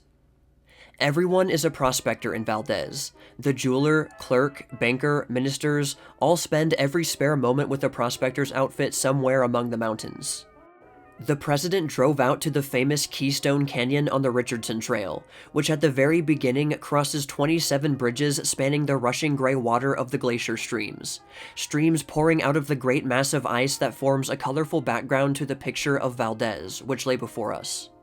Pulses quickened as the motors climbed up and up along the rim of the mountains. 1,000 feet below was a rushing torrent. The motors stopped, and the grandeur of it all made us speechless as our eyes hungrily feasted on these vistas of Alaska's majesty. Again, we were on the Henderson, bound for Cordova through island-dotted channels. Along the Alaska coastline, more extended than that of all the United States by the way, the big naval transport sailed, where crafts as large had never steamed before. Now and then, a solitary lighthouse indicated the charted waters. The lofty mountains stood as if grimly challenging man to unlock their treasures. The copper capital of Alaska is Cordova. The Kennecott mine has no rival in the world for the richness of its copper ore. It runs as high as 70% per copper. One great nugget of copper taken out weighed 1,200 pounds.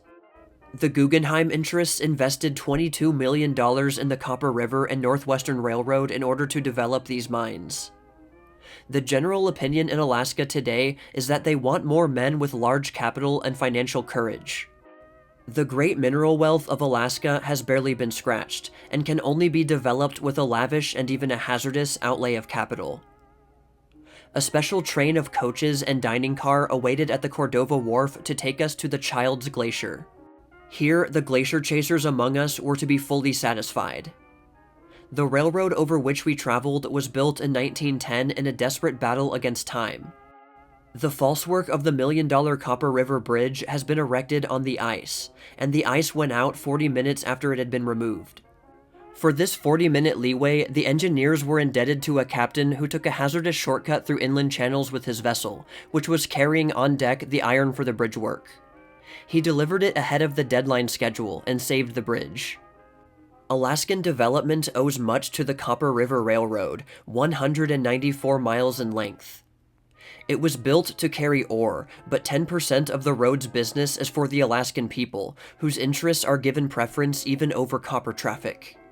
The Guggenheim's investment of about $22 million in this line has yielded less than 2%, and for lack of freight, the government's own railroad is still worse off at present.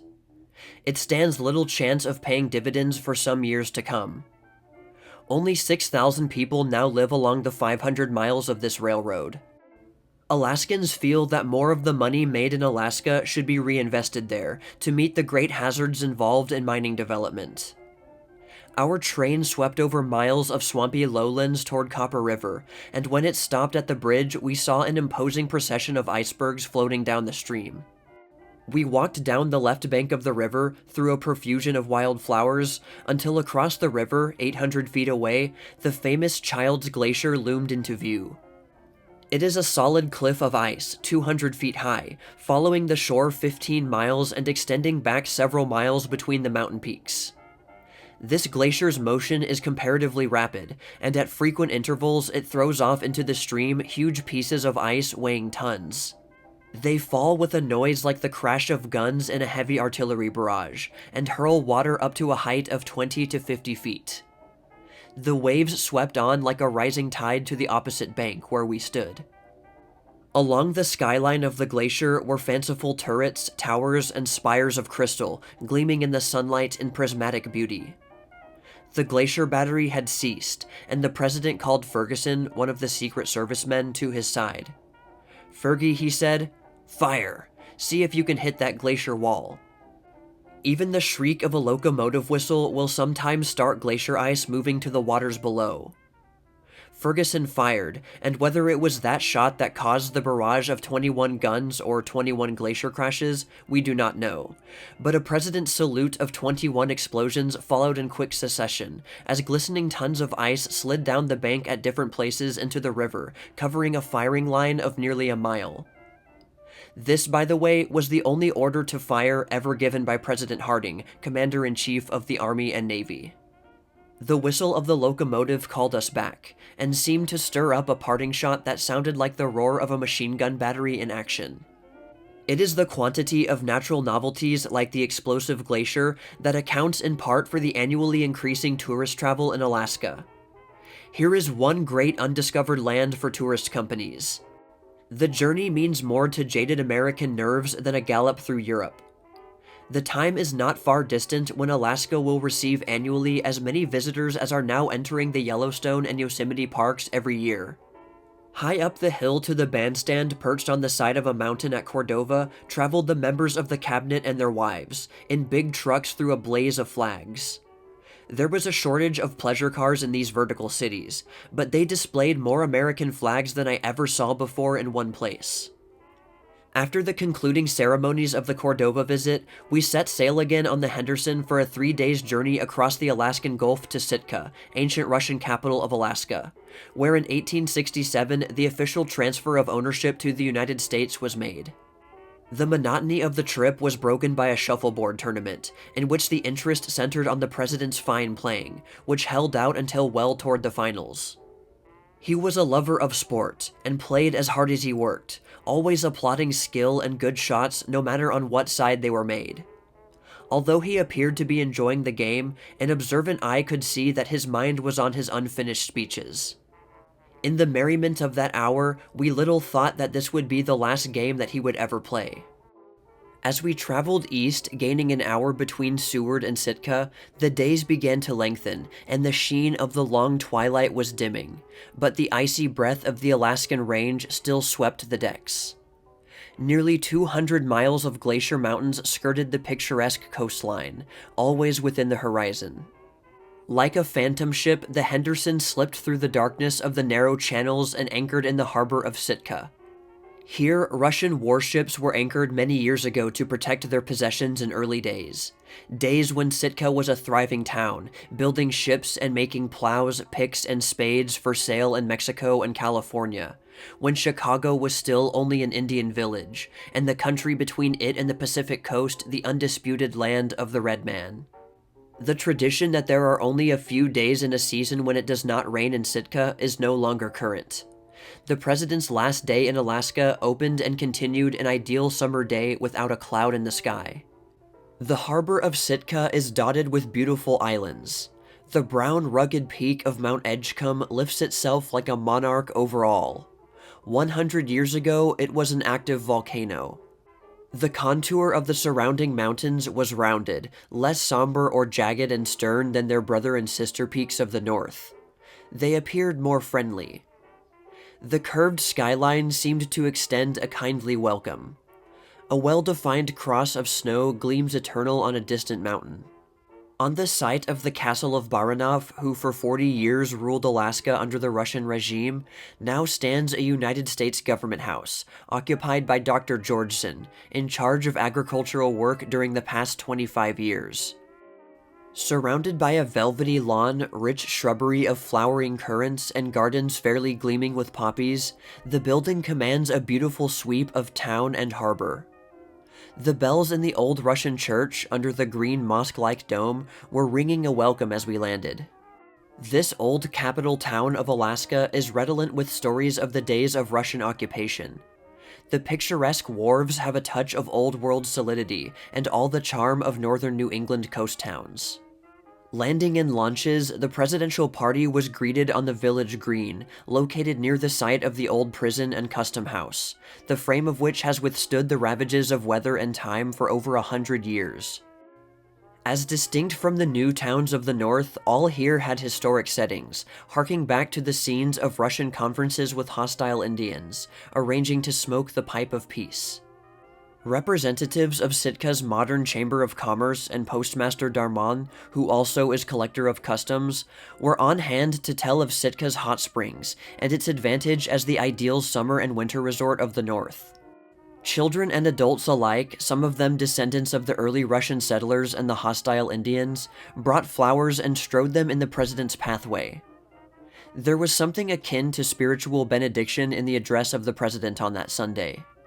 It reflected a missionary spirit of goodwill and a stand for righteousness. The little girls had made cookies which they served with plates of salmon berries of every hue. The President and Mrs. Harding enjoyed them and complimented the little girls as prize American cooks. When Mrs. Harding asked the girls to sing, they responded with one verse of Alaska, My Alaska. Sitka was a golden dream picture that Sunday. While the church bells were ringing, the President and Mrs. Harding unexpectedly entered the Little Brown Church of the Natives, connected with the Sheldon Jackson Mission, for the regular services. Little bobbed-haired Indian girls in white blouses occupied the front pews, and could not resist looking back at the presidential party in the fourth pew. How their fresh young voices rang out as they sang with the President and Mrs. Harding the opening hymn, Holy, Holy Lord, God Almighty. That little mission church in Sitka is now memorable as the last church in which President Harding attended divine services. Close at hand is the Sheldon Jackson Museum, filled with interesting Alaskan relics.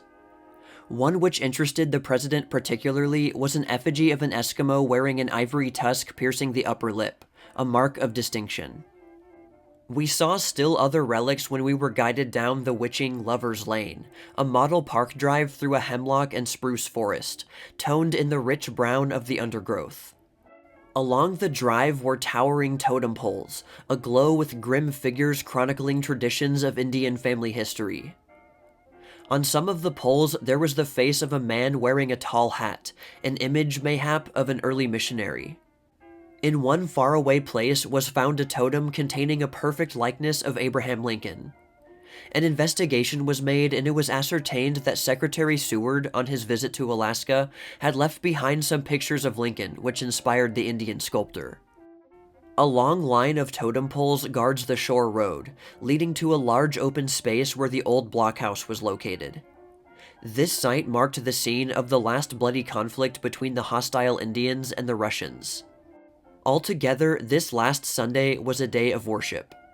On his return from Sitka's National Monument Park, the president was met by Father Pontelarf of the little Greek Catholic Cathedral of St. Michael. He told the story of the valuable old icons, Russian paintings on the walls of the church, and brought forth the rare enameled goblets of gold and silver, the choicest specimens of Russian art.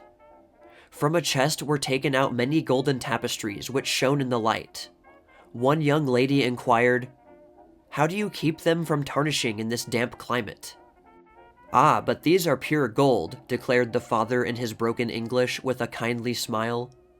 There were images and crucifixes of ivory set with gems, many of them contributed by members of the royal family in years past, as far back as the time of Peter the Great, and the collection is said to be valued at more than $500,000. As President Harding was leaving the church, the father called to him. The doors of the sanctuary were thrown wide open, something that had not occurred in many years.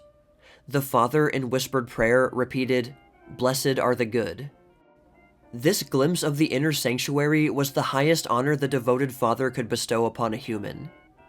All of the rich treasures shown were in sharp contrast to the simplicity of the interior of the little church, with its box stove in each corner, around which the members of the little congregation hovered before attending worship on cold winter days.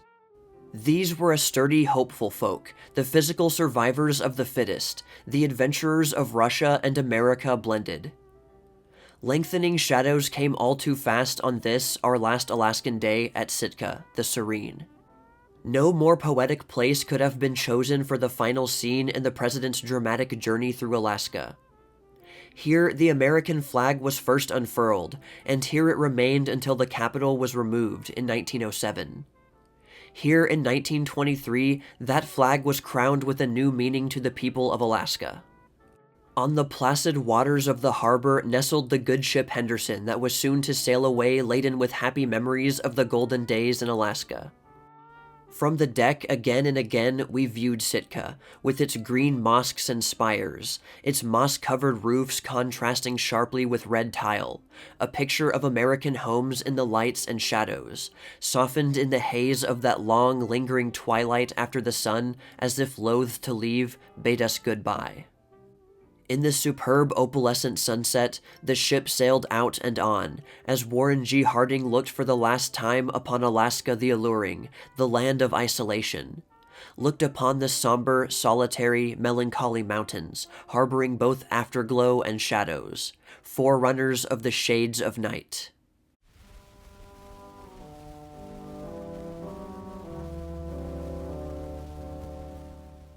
The End.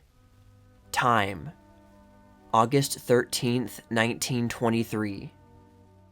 At the westernmost edge of the country, having completed something more than half of his great tour of the nation, and having served something more than half of his term of office, President Harding died.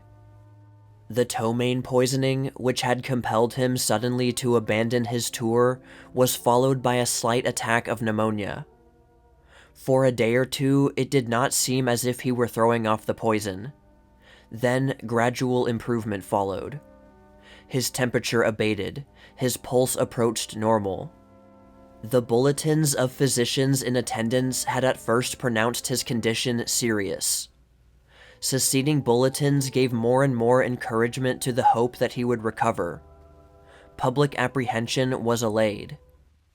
On Thursday, August 2nd, the physicians announced, "While recovery will inevitably take some little time, we are more confident than heretofore as to the outcome of his illness." The president showed an active interest in his plans. He inquired whether he could not start for Washington in 2 or 3 days. He asked for some old-fashioned blackberry juice. During the day, his sister, Mrs. E. Remsburg of Santa Ana, paid him a short visit. Towards evening, the president seemed in good health. Mrs. Harding and a woman nurse were with him. Mrs. Harding was reading aloud. Without warning, a tremor shook his frame and he collapsed. Physicians were summoned. It was announced that the president had died of cerebral apoplexy at 7:30 p.m. Pacific Time. Indirectly, his death at this time may undoubtedly be traced to excessive work which fell to his lot as president. His death, following the severe illness of President Wilson produced by the same cause, has led to many suggestions that the duties of the presidency be divided, so that they should not fall with their full heaviness upon one man.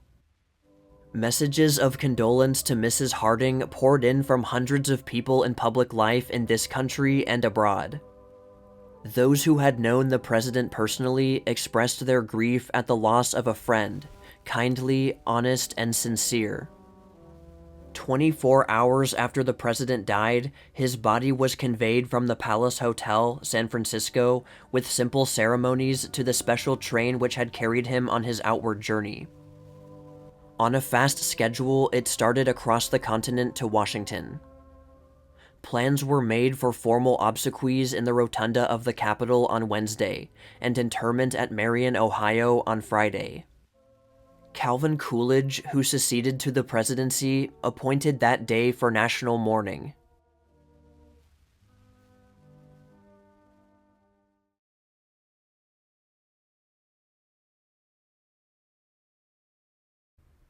The Inaugural Address of Warren G. Harding, March 4th, 1921. My countrymen, when one surveys the world about him after the great storm, noting the marks of destruction and yet rejoicing in the ruggedness of the things which withstood it, if he is an American, he breathes the clarified atmosphere with a strange mingling of regret and new hope. We have seen a world passion spend its fury, but we contemplate our republic unshaken, and hold our civilization secure. Liberty within the law, and civilization are inseparable. And though both were threatened, we find them now secure. And there comes to Americans the profound assurance that our representative government is the highest expression and surest guarantee of both. Standing in this presence, mindful of the solemnity of this occasion, feeling the emotions which no one may know until he senses the great weight of responsibility for himself, I must utter my belief in the divine inspiration of the Founding Fathers. Surely there must have been God's intent in the making of this new world republic.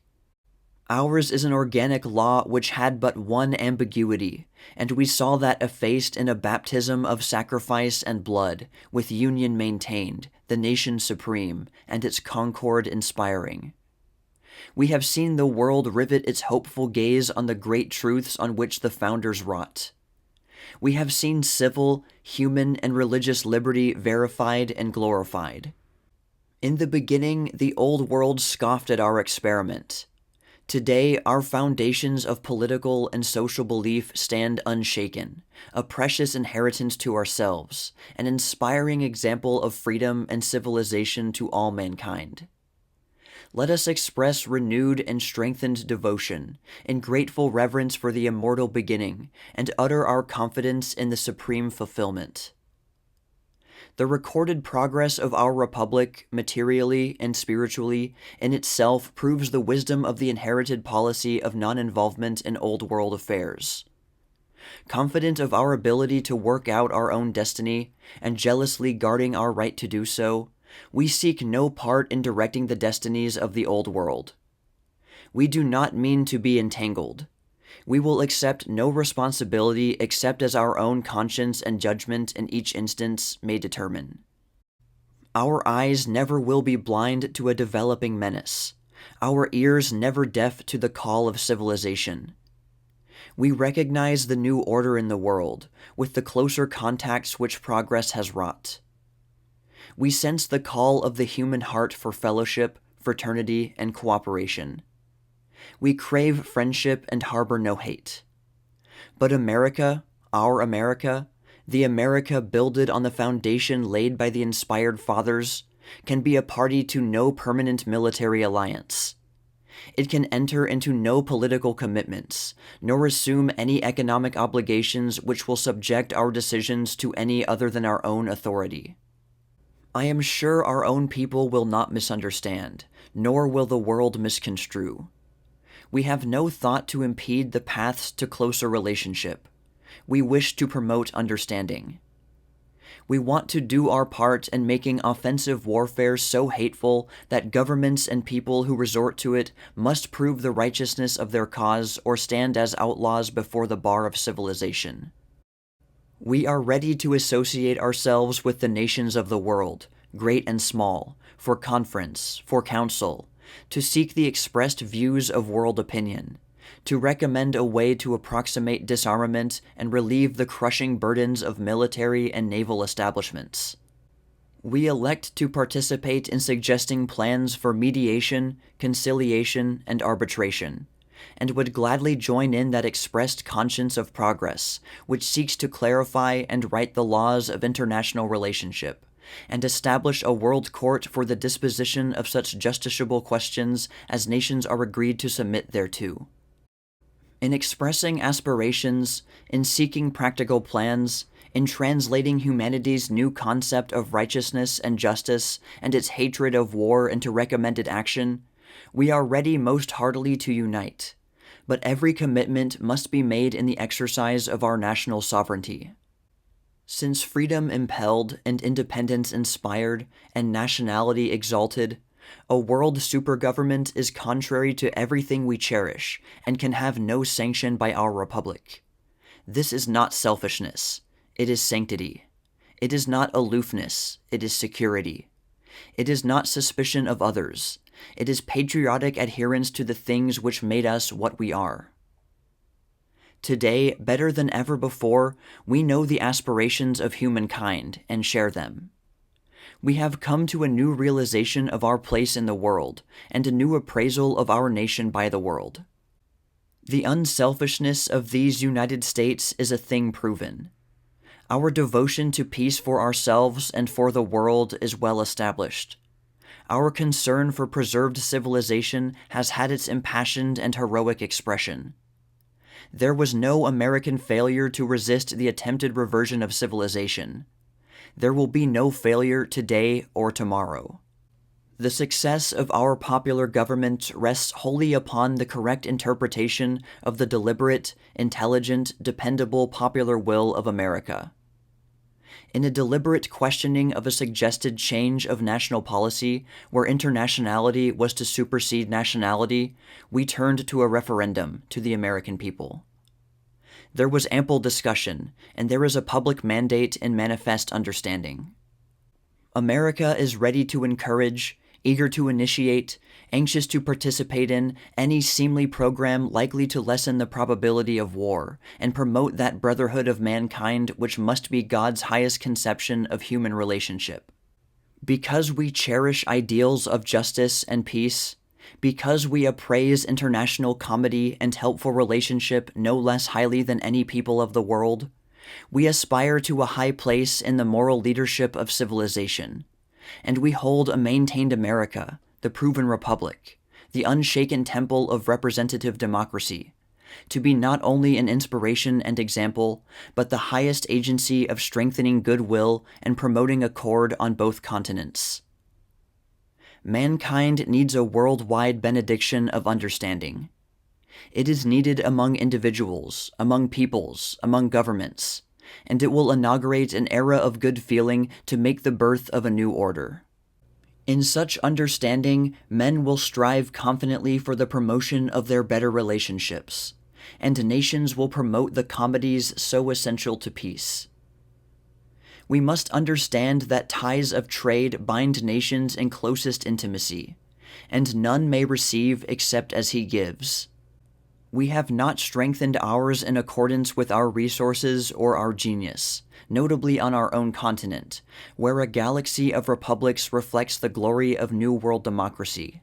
But in the new order of finance and trade, we mean to promote enlarged activities and seek expanded confidence.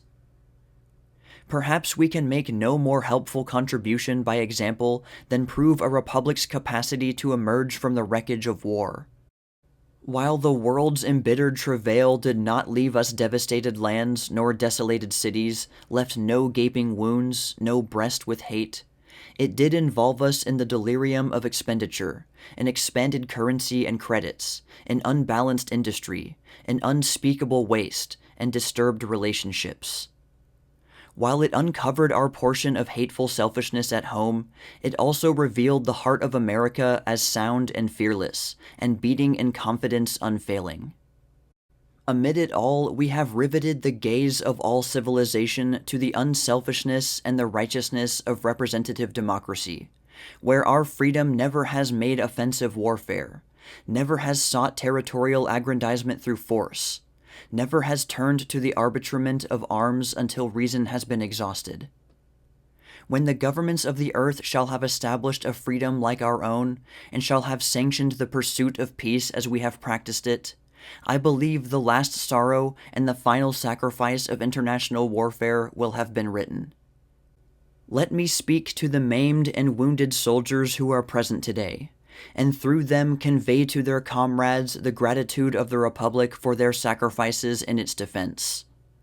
A generous country will never forget the services you rendered, and you may hope for a policy under government that will relieve any maimed successors from taking your places on another such occasion as this. Our supreme task is the resumption of our onward, normal way. Reconstruction, readjustment, restoration, all these must follow. I would like to hasten them. If it will lighten the spirits and add to the resolution with which we take up the task, let me repeat for our nation. We shall give no people just cause to make war upon us. We hold no national prejudices. We entertain no spirit of revenge. We do not hate. We do not covet. We dream of no conquest, nor boast of armed prowess. If, despite this attitude, war is again forced upon us, I earnestly hope a way may be found which will unify our individual and collective strength, and consecrate all America, materially and spiritually, body and soul, to national defense. I can vision the ideal republic, where every man and woman is called under the flag for assignment to duty for whatever service, military or civic, the individual is best fitted. Where we may call to universal service every plant, agency, or facility, all in the sublime sacrifice for country. and not one penny of war profit shall inure to the benefit of private individual, corporation, or combination, but all above the normal shall flow into the defense chest of the nation. There is something inherently wrong, something out of accord with the ideals of representative democracy, when one portion of our citizenship turns its activities to private gain amid defensive war while another is fighting, sacrificing, or dying for national preservation.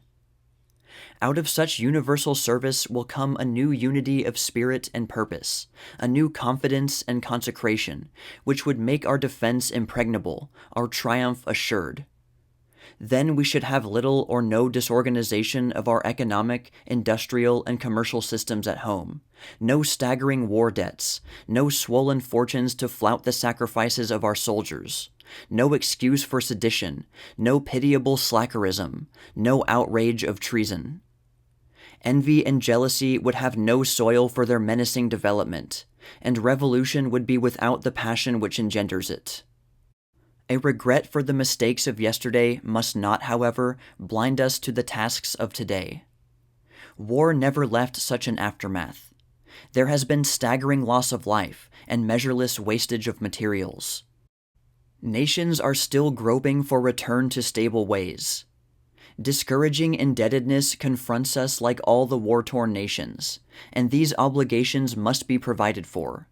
No civilization can survive repudiation. We can reduce the abnormal expenditures, and we will. We can strike at war taxation, and we must. We must face the grim necessity with full knowledge that the task is to be solved, and we must proceed with the full realization that no statute enacted by man can repeal the inexorable laws of nature.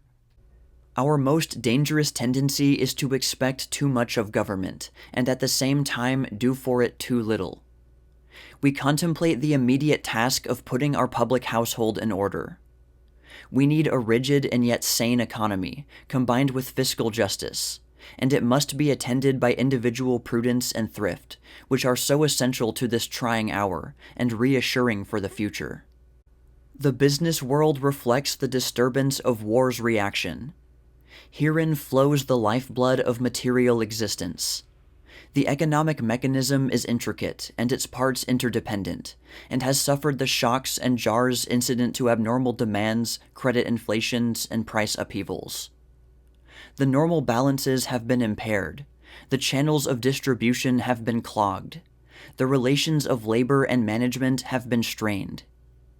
We must seek the readjustment with care and courage. Our people must give and take. Prices must reflect the receding fever of war activities. Perhaps we never shall know the old levels of wages again, because war invariably readjusts compensations, and the necessaries of life will show their inseparable relationship. But we must strive for normalcy to reach stability. All the penalties will not be light, nor evenly distributed. There is no way of making them so. There is no instant step from disorder to order. We must face a condition of grim reality, charge off our losses, and start afresh. It is the oldest lesson of civilization. I would like government to do all it can to mitigate. Then, in understanding, in mutuality of interest, in concern for the common good, our tasks will be solved. No altered system will work a miracle. Any wild experiment will only add to the confusion. Our best assurance lies in efficient administration of our proven system. The forward course of the business cycle is unmistakable. Peoples are turning from destruction to production. Industry has sensed the changed order, and our own people are turning to resume their normal onward way. The call is for productive America to go on. I know that Congress and the administration will favor every wise government policy to aid the resumption and encourage continued progress. I speak for administrative efficiency, for lightened tax burdens, for sound commercial practices, for adequate credit facilities, for sympathetic concern for all agricultural problems, for the omission of unnecessary interference of government with business, for an end to government's experiment in business, and for more efficient business and government administration. With all of this must attend a mindfulness of the human side of all activities, so that social, industrial, and economic justice will be squared with the purposes of a righteous people. With the nationwide induction of womanhood into our political life, we may count upon her intuitions, her refinements, her intelligence, and her influence to exalt the social order. We count upon her exercise of the full privileges and the performances of the duties of citizenship to speed the attainment of the highest state. I wish for an America no less alert in guarding against dangers from within than it is watchful against enemies from without. Our fundamental law recognizes no class, no group, no section. There must be none in legislation or administration. The supreme inspiration is the common weal. Humanity hungers for international peace, and we crave it with all mankind. My most reverent prayer for America is for industrial peace, with its rewards widely and generally distributed amid the inspirations of equal opportunity. No one justly may deny the equality of opportunity which made us what we are. We have mistaken unpreparedness to embrace it to be a challenge of the reality, and due concern for making all citizens fit for participation will give added strength of citizenship and magnify our achievement. If revolution insists upon overturning established order, let other peoples make the tragic experiment. There is no place for it in America. When World War threatened civilization, we pledged our resources and our lives to its preservation. And when revolution threatens, we unfurl the flag of law and order and renew our consecration.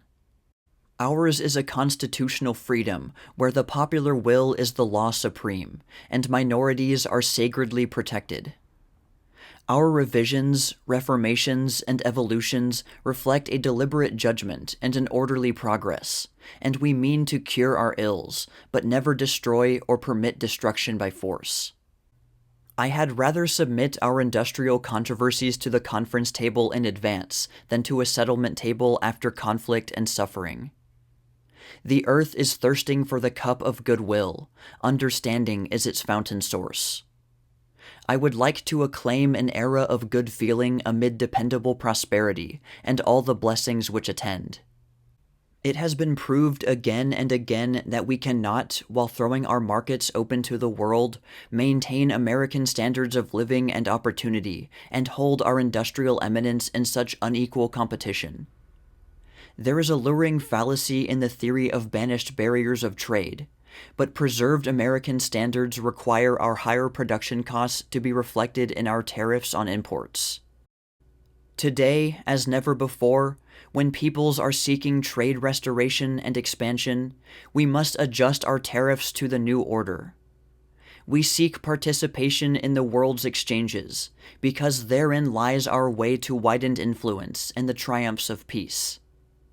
We know full well we cannot sell where we do not buy, and we cannot sell successfully where we do not carry. Opportunity is calling not alone for the restoration, but for a new era in production, transportation, and trade.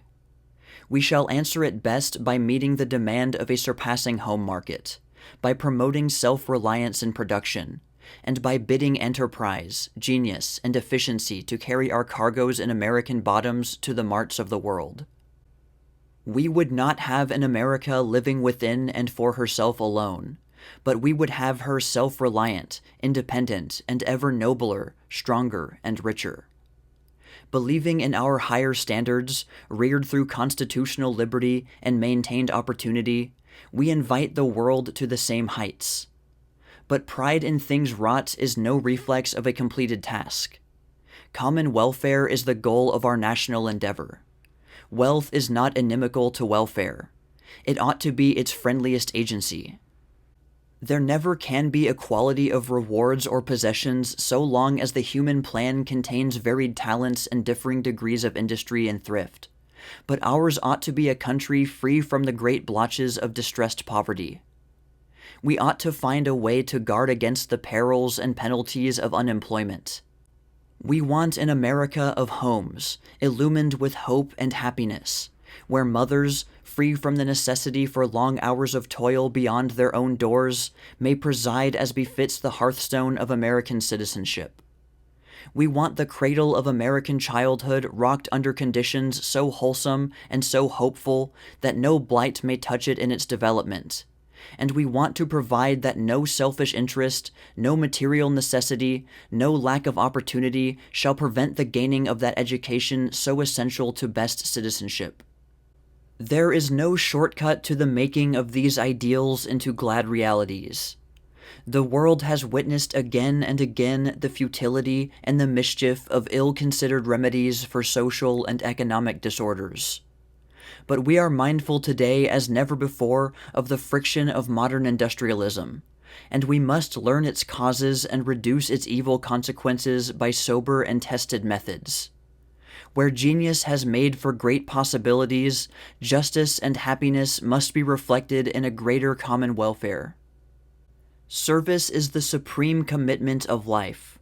I would rejoice to acclaim the era of the Golden Rule and crown it with the autocracy of service. I pledge an administration wherein all the agencies of government are called to serve, and ever promote an understanding of government purely as an expression of the popular will. One cannot stand in this presence and be unmindful of the tremendous responsibility. The world upheaval has added heavily to our tasks. But with the realization comes the surge of high resolve, and there is reassurance in belief in the God-given destiny of our republic. If I felt that there is to be sole responsibility in the executive for the America of tomorrow, I should shrink from the burden.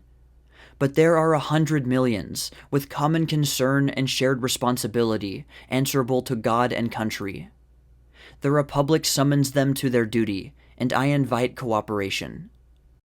I accept my part with single-mindedness of purpose and humility of spirit, and implore the favor and guidance of God in His heaven. With these I am unafraid, and confidently face the future. I have taken the solemn oath of office on that passage of Holy Writ wherein it is asked, "What doth the Lord require of thee but to do justly, and to love mercy, and to walk humbly with thy God?" This I plight to God and country.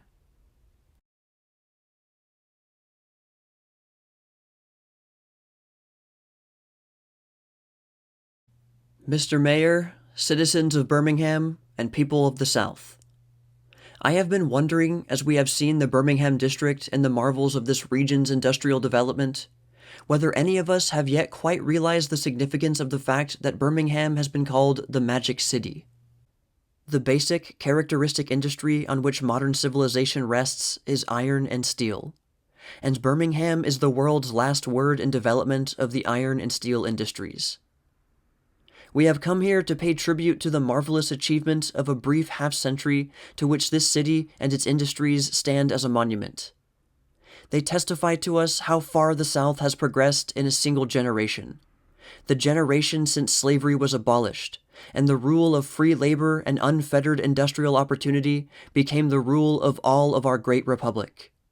Somewhere my attention has been called to the legend, possibly a historical fact, that when Fernando de Soto was leading his expedition of exploration and conquest from Florida to the Mississippi, some of his metal workers not only discovered the wonderful deposits of coal, limestone, and iron ore in this area, and told de Soto that there was an even greater treasure house than that which he was seeking. Not an El Dorado of precious metals, but the opportunity for making the world's dominating iron industry. I have been told, I do not know whether it is literally true, that the first reduction of iron in this district was actually accomplished by members of the De Soto party, who supplied certain of the expedition's needs by smelting some of these wonderful ores. But De Soto was led on by the mirage which filled his vision, and instead of the pot of gold he sought, he found the mighty Mississippi, and in it his grave.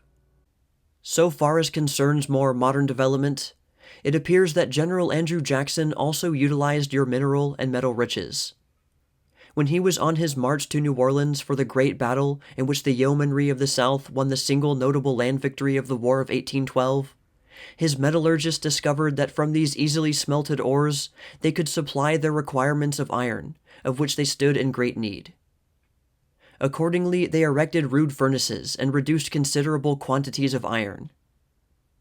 From that time on, there appears to have been more or less sporadic and intermittent utilization of these deposits, and during the Civil War, they provided a considerable part of the needs of the South.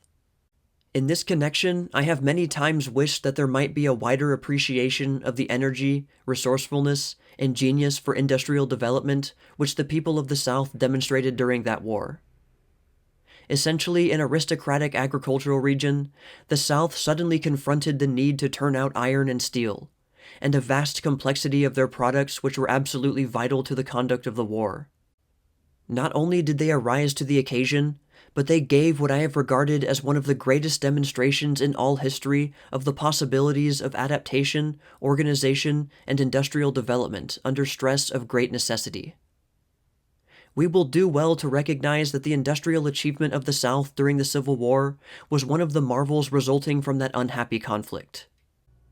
It marked the beginning of that diversification of industry which has made the South of today an industrial as well as an agricultural empire. I have often wished that some inspired son of the South might one day devote his time and effort necessary to record the history of that Aladdin-like industrial wonder which was a large part of the story of the South in the civil contest. It is one of the phases of American history that has had too little understanding attention. When we have studied the Civil War, we have been so engrossed with military and political aspects that we have slighted the industrial and economic phases. I am going to venture, therefore, the suggestion that a comprehensive study of that aspect of the war period would be of inestimable value to the South and to the great story of our national progress. Not only would it constitute an eloquent testimony to the genius and devotion of our Southern people, but it would present a picture of opening opportunity and widening horizon, whose contemplation would challenge every remaining vestige of prejudice and sectional antagonism. It has been a truism that the war between the states started the nation as a whole in its way of colossal industrial growth. But I have wished that the particular story of that wartime experience in the South might be better known. I have been told of the almost overnight development of munition factories out of smithies, of the expansion of railroad repair shops into locomotive works, how shipyards, ordnance plants, powder factories were conjured up and put to work almost in the twinkling of an eye, of improvised industrial processes and mechanical contrivances, not a few of which have been of permanent value, some of them fairly revolutionary. We will, I am sure, be forgiven if, as Americans, we remind ourselves that wooden navies had fought each other for thousands of years until Americans fell to fighting among themselves. Then came iron fighting craft, came so quickly and unanimously that both sides had their first armored warships ready at the same moment, so well matched that they fought to a draw. It was a revolution, yet it was only one incident in this matching of American genius and resourcefulness in titanic struggle. The railway and the telegraph were first bidden to the service of war on a great scale during our civil contest. The huge ordnance which both North and South created and used was as sensational in that day as the most startling constructions of the World War were more than a generation later. In both South and North, our people learned and demonstrated what it means to mobilize all the human, industrial, financial, scientific resources of a great community for the purposes of war. That, indeed, was the most characteristic and most revolutionary development of the struggle. When we had done with our war, we had well nigh made over the whole art of war. The old things were gone forever. By land or by sea, both its material and its methods were sweepingly changed. Glory and glamour had been taken out of it, and in their place had been put the grim, hard reality of whole peoples measuring against each other their last ounce of power and resources. In that contest of industry and resources, the South started with a fearful handicap, a handicap so great that its accomplishments constituted one of the industrial wonders of all time. It is to this wonder that I have wanted to call attention today, for I have felt that it has never been appraised as it ought to be. From that contest the South emerged, not only with the foundation of industrial greatness securely laid out, but freed from the incubus of a labor system that had, from colonial times, chained it to the status of an almost purely agricultural community. The industrial and commercial development of states and peoples has always been strikingly influenced by their wars, perhaps even more than their social and political development. That older war-founded industry in the South under stress of sternest necessity. And so we may recognize in your Birmingham district and its industrial splendor one of the fine products of the Industrial Revolution which was forced upon the whole South. We are gathered today to celebrate the semi-centenary of the founding of Birmingham. That this wonder could be wrought in so brief a time tells us how fast our modern world moves. So fast that we are wont to forget our yesterdays before our todays are fairly begun. So absorbing in its concerns of the present that too often we have neither time nor interest for the morrow. Yet there never was a time when we needed so much to study our past, and in the light of its lessons, give earnest thoughts to the tomorrows. So I have thought that here in your magic city, whose story seems a very compress of yesterday, today, and tomorrow, it may be proper to suggest a few thoughts regarding the critical times which are faced by our country and all countries, and some of the issues which command our consideration. Exhausted and affrighted by the horrors of the World War, the nations are seeking means to prevent repetition of such an experience. They see the need for effective reform in international relationships, and along with this, for many alterations and adaptations of domestic institutions which will better fit them for the new time. Our own country, though its necessities are less onerous, its difficulties not so grievous as those of many others, has yet occasion to consider wherein it may better its methods, adjust itself to the new relationships, and equip itself for the new sort of struggle that lies ahead. Concerning one phase of this national problem, I want to say a few words. If the Civil War marked the beginnings of industrialism in a South which had previously been almost entirely agricultural, the World War brought us to full recognition that the race problem is national rather than merely sectional. There are no authentic statistics, but it is common knowledge that the World War was marked by a great migration of colored people to the North and West. They were attracted by the demand for labor and the higher wages offered. The slow movement had been in progress for decades before, but it was vastly accelerated because of the war, and has continued at only a slackened pace since. It has brought the question of race closer to North and West, and I believe it has served to modify somewhat the news of those sections on this question. It has made the South realize its industrial dependence on the labor of the black man, and made the North realize the difficulties of the community in which two greatly differing races are brought to live side by side. I should say that it has been responsible for a larger charity on both sides, a beginning of better understanding. And in the light of that better understanding, perhaps we shall be able to consider this problem together as a problem of all sections and of both races, in whose solution the best intelligence of both must be enlisted. Indeed, we will be wise to recognize it as wider yet. Whoever will take the time to read and ponder Mr. Lothrop Stoddard's book on the rising tide of color, or say the thoughtful review of some recent literature of this question which Mr. F. D. Lugard presented in a recent Edinburgh review, must realize that our race problem here in the United States is only a phase of a race issue that the whole world confronts. Surely we shall gain nothing by blinking the fact, by refusing to give thought to them. That is not the American way of approaching such issues. In another way, the World War modified the elements of this problem. Thousands of black men, serving their country just as patriotically as did the white men, were transported overseas and experienced the life of countries where their color aroused less of antagonism than it does here. Many of them aspire to go to Europe to live.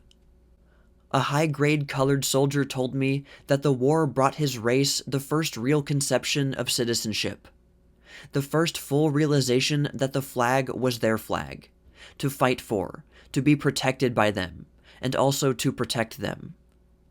He was sure that the opportunity to learn what patriotism meant was a real opportunity to his race. These things lead one to hope that we shall find an adjustment of relations between the two races, in which both can enjoy full citizenship, the full measure of usefulness to the country and of opportunity for themselves, and in which recognition and reward shall at last be distributed in proportion to individual deserts, regardless of race or color. Mr. Lugard, in his recent essay, after surveying the world's problem of races, concludes thus: "Here, then, is the true conception of the interrelation of color. Complete uniformity in ideals, absolute equality in the paths of knowledge and culture, equal opportunity for those who strive, equal admiration for those who achieve.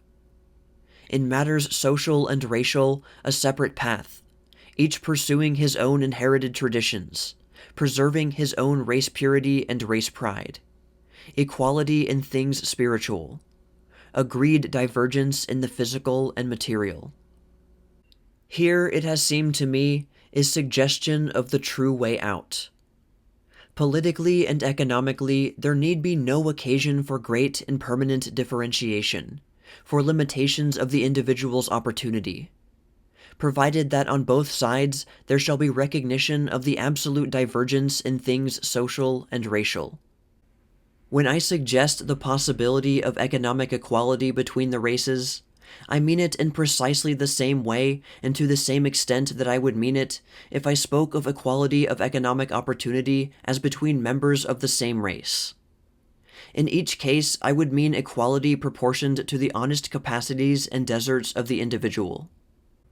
Men of both races may well stand uncompromisingly against every suggestion of social equality. Indeed, it would be helpful to have that word, equality, eliminated from this consideration, to have it accepted on both sides that this is not a question of social equality, but a question of recognizing a fundamental, eternal, and inescapable difference. We shall have made real progress when we develop an attitude in the public and community thought of both races which recognizes this difference. Colonizing countries everywhere have in recent times been more and more dealing with the problem from this point of view. The British Commonwealth of Nations and Races confronts it, and has been seeking its solution along the lines here suggested. There is possibility of our learning something applicable to our own country from the British. It is true that there is a great difference between bringing into our own land the colonists of another race and going out to another land and subjecting it and its people to the rule of an alien race. Yet the two cases have so many elements of similarity that it seems to me the experience of each must furnish some light upon the other. Take first the political aspect. I would say let the black man vote when he is fit to vote. Prohibit the white man voting when he is unfit to vote. Especially would I appeal to the self-respect of the colored race. I would inculcate in it the wish to improve itself. Distinct race with a heredity, a set of traditions, an array of aspirations all its own. Out of such racial ambition and pride will come natural segregations, without narrowing any rights, such as are proceeding in both rural and urban communities now in southern states, satisfying natural inclinations and adding notably to happiness and contentment. On the other hand, I would insist upon equal educational opportunity for both. This does not mean that both would become equally educated within a generation, or 2 generations, or 10 generations. Even men of the same race do not accomplish such an equality as that. They never will. The providence that endowed men with widely unequal capacities and capabilities and energies did not intend any such thing. But there must be such education among the colored people as will enable them to develop their own leaders, capable of understanding and sympathizing with such a differentiation between the races as I have suggested. Leaders who will inspire the race with proper ideals of race pride, of national pride, of an honorable destiny, an important participation in the universal effort for advancement of humanity as a whole. Racial amalgamation there cannot be. Partnership of the races in developing the highest aims of all humanity there must be, if humanity, not only here, but everywhere, is to achieve the ends which we have set for it. I can say to you people of the South, both white and black, that the time has passed when you are entitled to assume that this problem of races is peculiarly and particularly your problem. More and more it is becoming a problem of the North. More and more it is the problem of Africa, of South America, of the Pacific, of the South Seas, of the world. It is the problem of democracy everywhere, if we mean the thing we say about democracy as the ideal political state. Coming as Americans do from many origins of race, tradition, language, color, institutions, heredity, engaged as we are in the huge effort to work an honorable national destiny from so many different elements, the one thing we must sedulously avoid is the development of group and class organizations in this country. There has been time when we heard too much about the labor vote, the business vote, the Irish vote, the Scandinavian vote, the Italian vote, and so on. But the demagogues who would array class against class and group against group have fortunately found little to reward their efforts. That is because, despite the demagogues, the idea of our oneness as Americans has risen superior to every appeal to mere class and group. And so I would wish it might be in this matter of our national problem of races. I would accent that a black man cannot be a white man, and that he does not need and should not aspire to be as much like a white man as possible in order to accomplish the best that is possible for him. He should seek to be, and he should be encouraged to be, the best possible black man, and not the best possible imitation of a white man.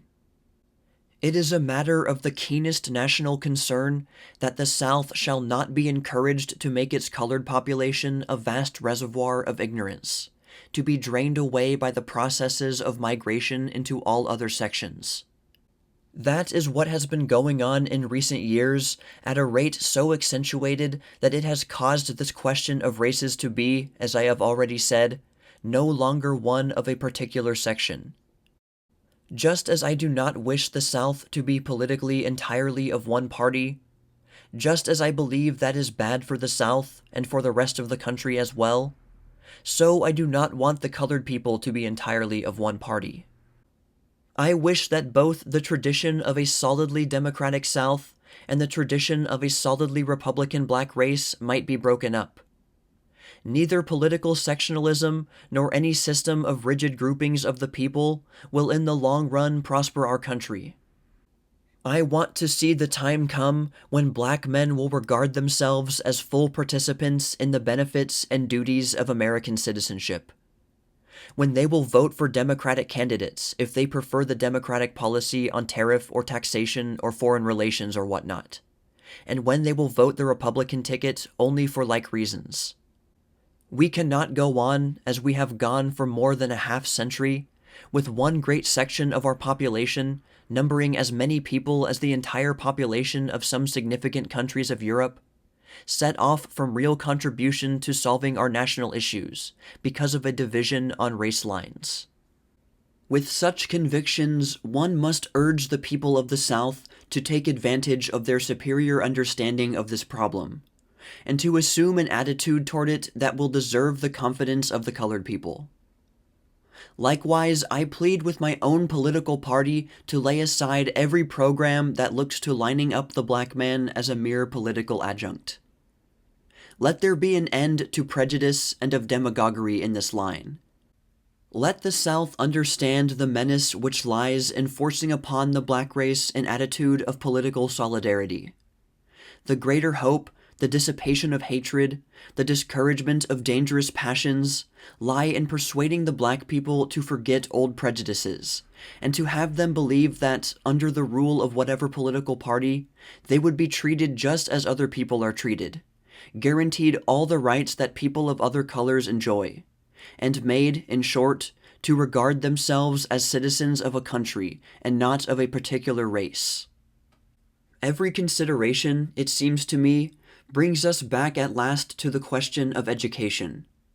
When I speak of education as a part of this race question, I do not want the states or the nation to attempt to educate people, whether white or black, into something they are not fitted to be. I have no sympathy with the half-baked altruism that would overstock us with doctors and lawyers of whatever color, and leave us in need of people fit and willing to do the manual work of a workaday world. But I would like to see an education that would fit every man not only to do his particular work as well as possible, but to rise to a higher plane if he would deserve it. For that sort of education, I have no fears, whether it be given to a black man or a white man. From that sort of education, I believe, black men, white men, the whole nation would draw immeasurable benefit. It is probable that as a nation, we have come to the end of the period of very rapid increase in our population. Recent legislation to restrict immigration will be in part responsible for a slacking ratio of increase. The new immigrants have multiplied in numbers much the more rapidly, but as the immigrants become Americanized, amalgamated into the citizenry, the tendency has been toward less rapid multiplication. So restricted immigration will reduce the rate of increase, and force us back upon our older population to find people to do the simpler, physically harder manual tasks. This will require some difficult readjustments. It has been easy indeed, but it has not been good for the people of our older stock that a constant inflow in immigration made it possible to crowd off these less attractive and profitable tasks upon the newcomers. I don't think it has been good for what the old Latins called the national virtue. That is a word I have always liked, employed in the Roman sense. I wish we might have adopted it into our vocabulary in this sense. It strikes me as a good deal better than morale. Anyhow, we are under necessity to raise honest, hard, manual work to a new dignity if we are to get it done. We will have to make its compensations more generous materially, and, if I may say it, spiritually. To make usefulness of service rather than spotlessness of hands the test of whatever social recognition depends on the individual's occupation. I confess a large disgust with all such classifications, and I earnestly bespeak an attitude toward good, honorable, hard work that will end them. I do not want to coddle and patronize labor. I want us all to get out, put on blue denims, roll up our sleeves, let our hands be honorably soiled, and do the work. That's what we've got to do if we are to get on. We must do it, and be glad we can. For there is small chance that we will ever have such armies of laborers landing on these shores as have come in the past. In anticipation of such a condition, the South may well recognize that North and West are likely to continue their drafts upon its colored population, and that if the South wishes to keep its fields producing and its industry still expanding, it will have to compete for the services of the colored man. If it will realize its need for him and deal quite fairly with him, the South will be able to keep him in such numbers as your activities make desirable. At any rate, there is a problem, and it is pressing for settlement. Is it not possible, then, that in the long era of readjustment upon which we are entering for the nation, to lay aside old prejudices and old antagonisms, and in the broad, clear light of nationalism, enter upon a constructive policy in dealing with these intricate issues? Just as we shall prove ourselves capable of doing this, we shall ensure the industrial progress, the agricultural security, the social and political safety of our whole country, regardless of race or sections, and along the line of ideals superior to every consideration of groups or class, of race or color, or section or prejudice. Here are the reflexes of magical industrial development. Here are the fruits in the making of a nation, and its commitment to free productivity and trade. There is a materialism which sometimes seems sordid, but on the material foundation we have expanded in soul, and we have seen this republic the example to freedom aspiring throughout the world. We wish to cling to all that is good. We want to preserve the inheritance over which we fought, because our conflict made it more precious. But we wish to go on as well as preserve. The march of a great people is not a blind one. We cannot be unmindful of human advancement. We wish to be more than apace with progress. We wish our America leading and choosing safe paths. 50 years is a narrow span. Yet the marvel of Birmingham is less than the marvel of our astounding America, and we mean to go on. If we are just and honest in administering justice, if we are alive to perils and meet them in conscience and courage, the achievement of your first half-century will be magnified tenfold in the second half, and the glory of your city and your country will be reflected in the happiness of a great people, greater than we dream, and grander for understanding and the courage to be right.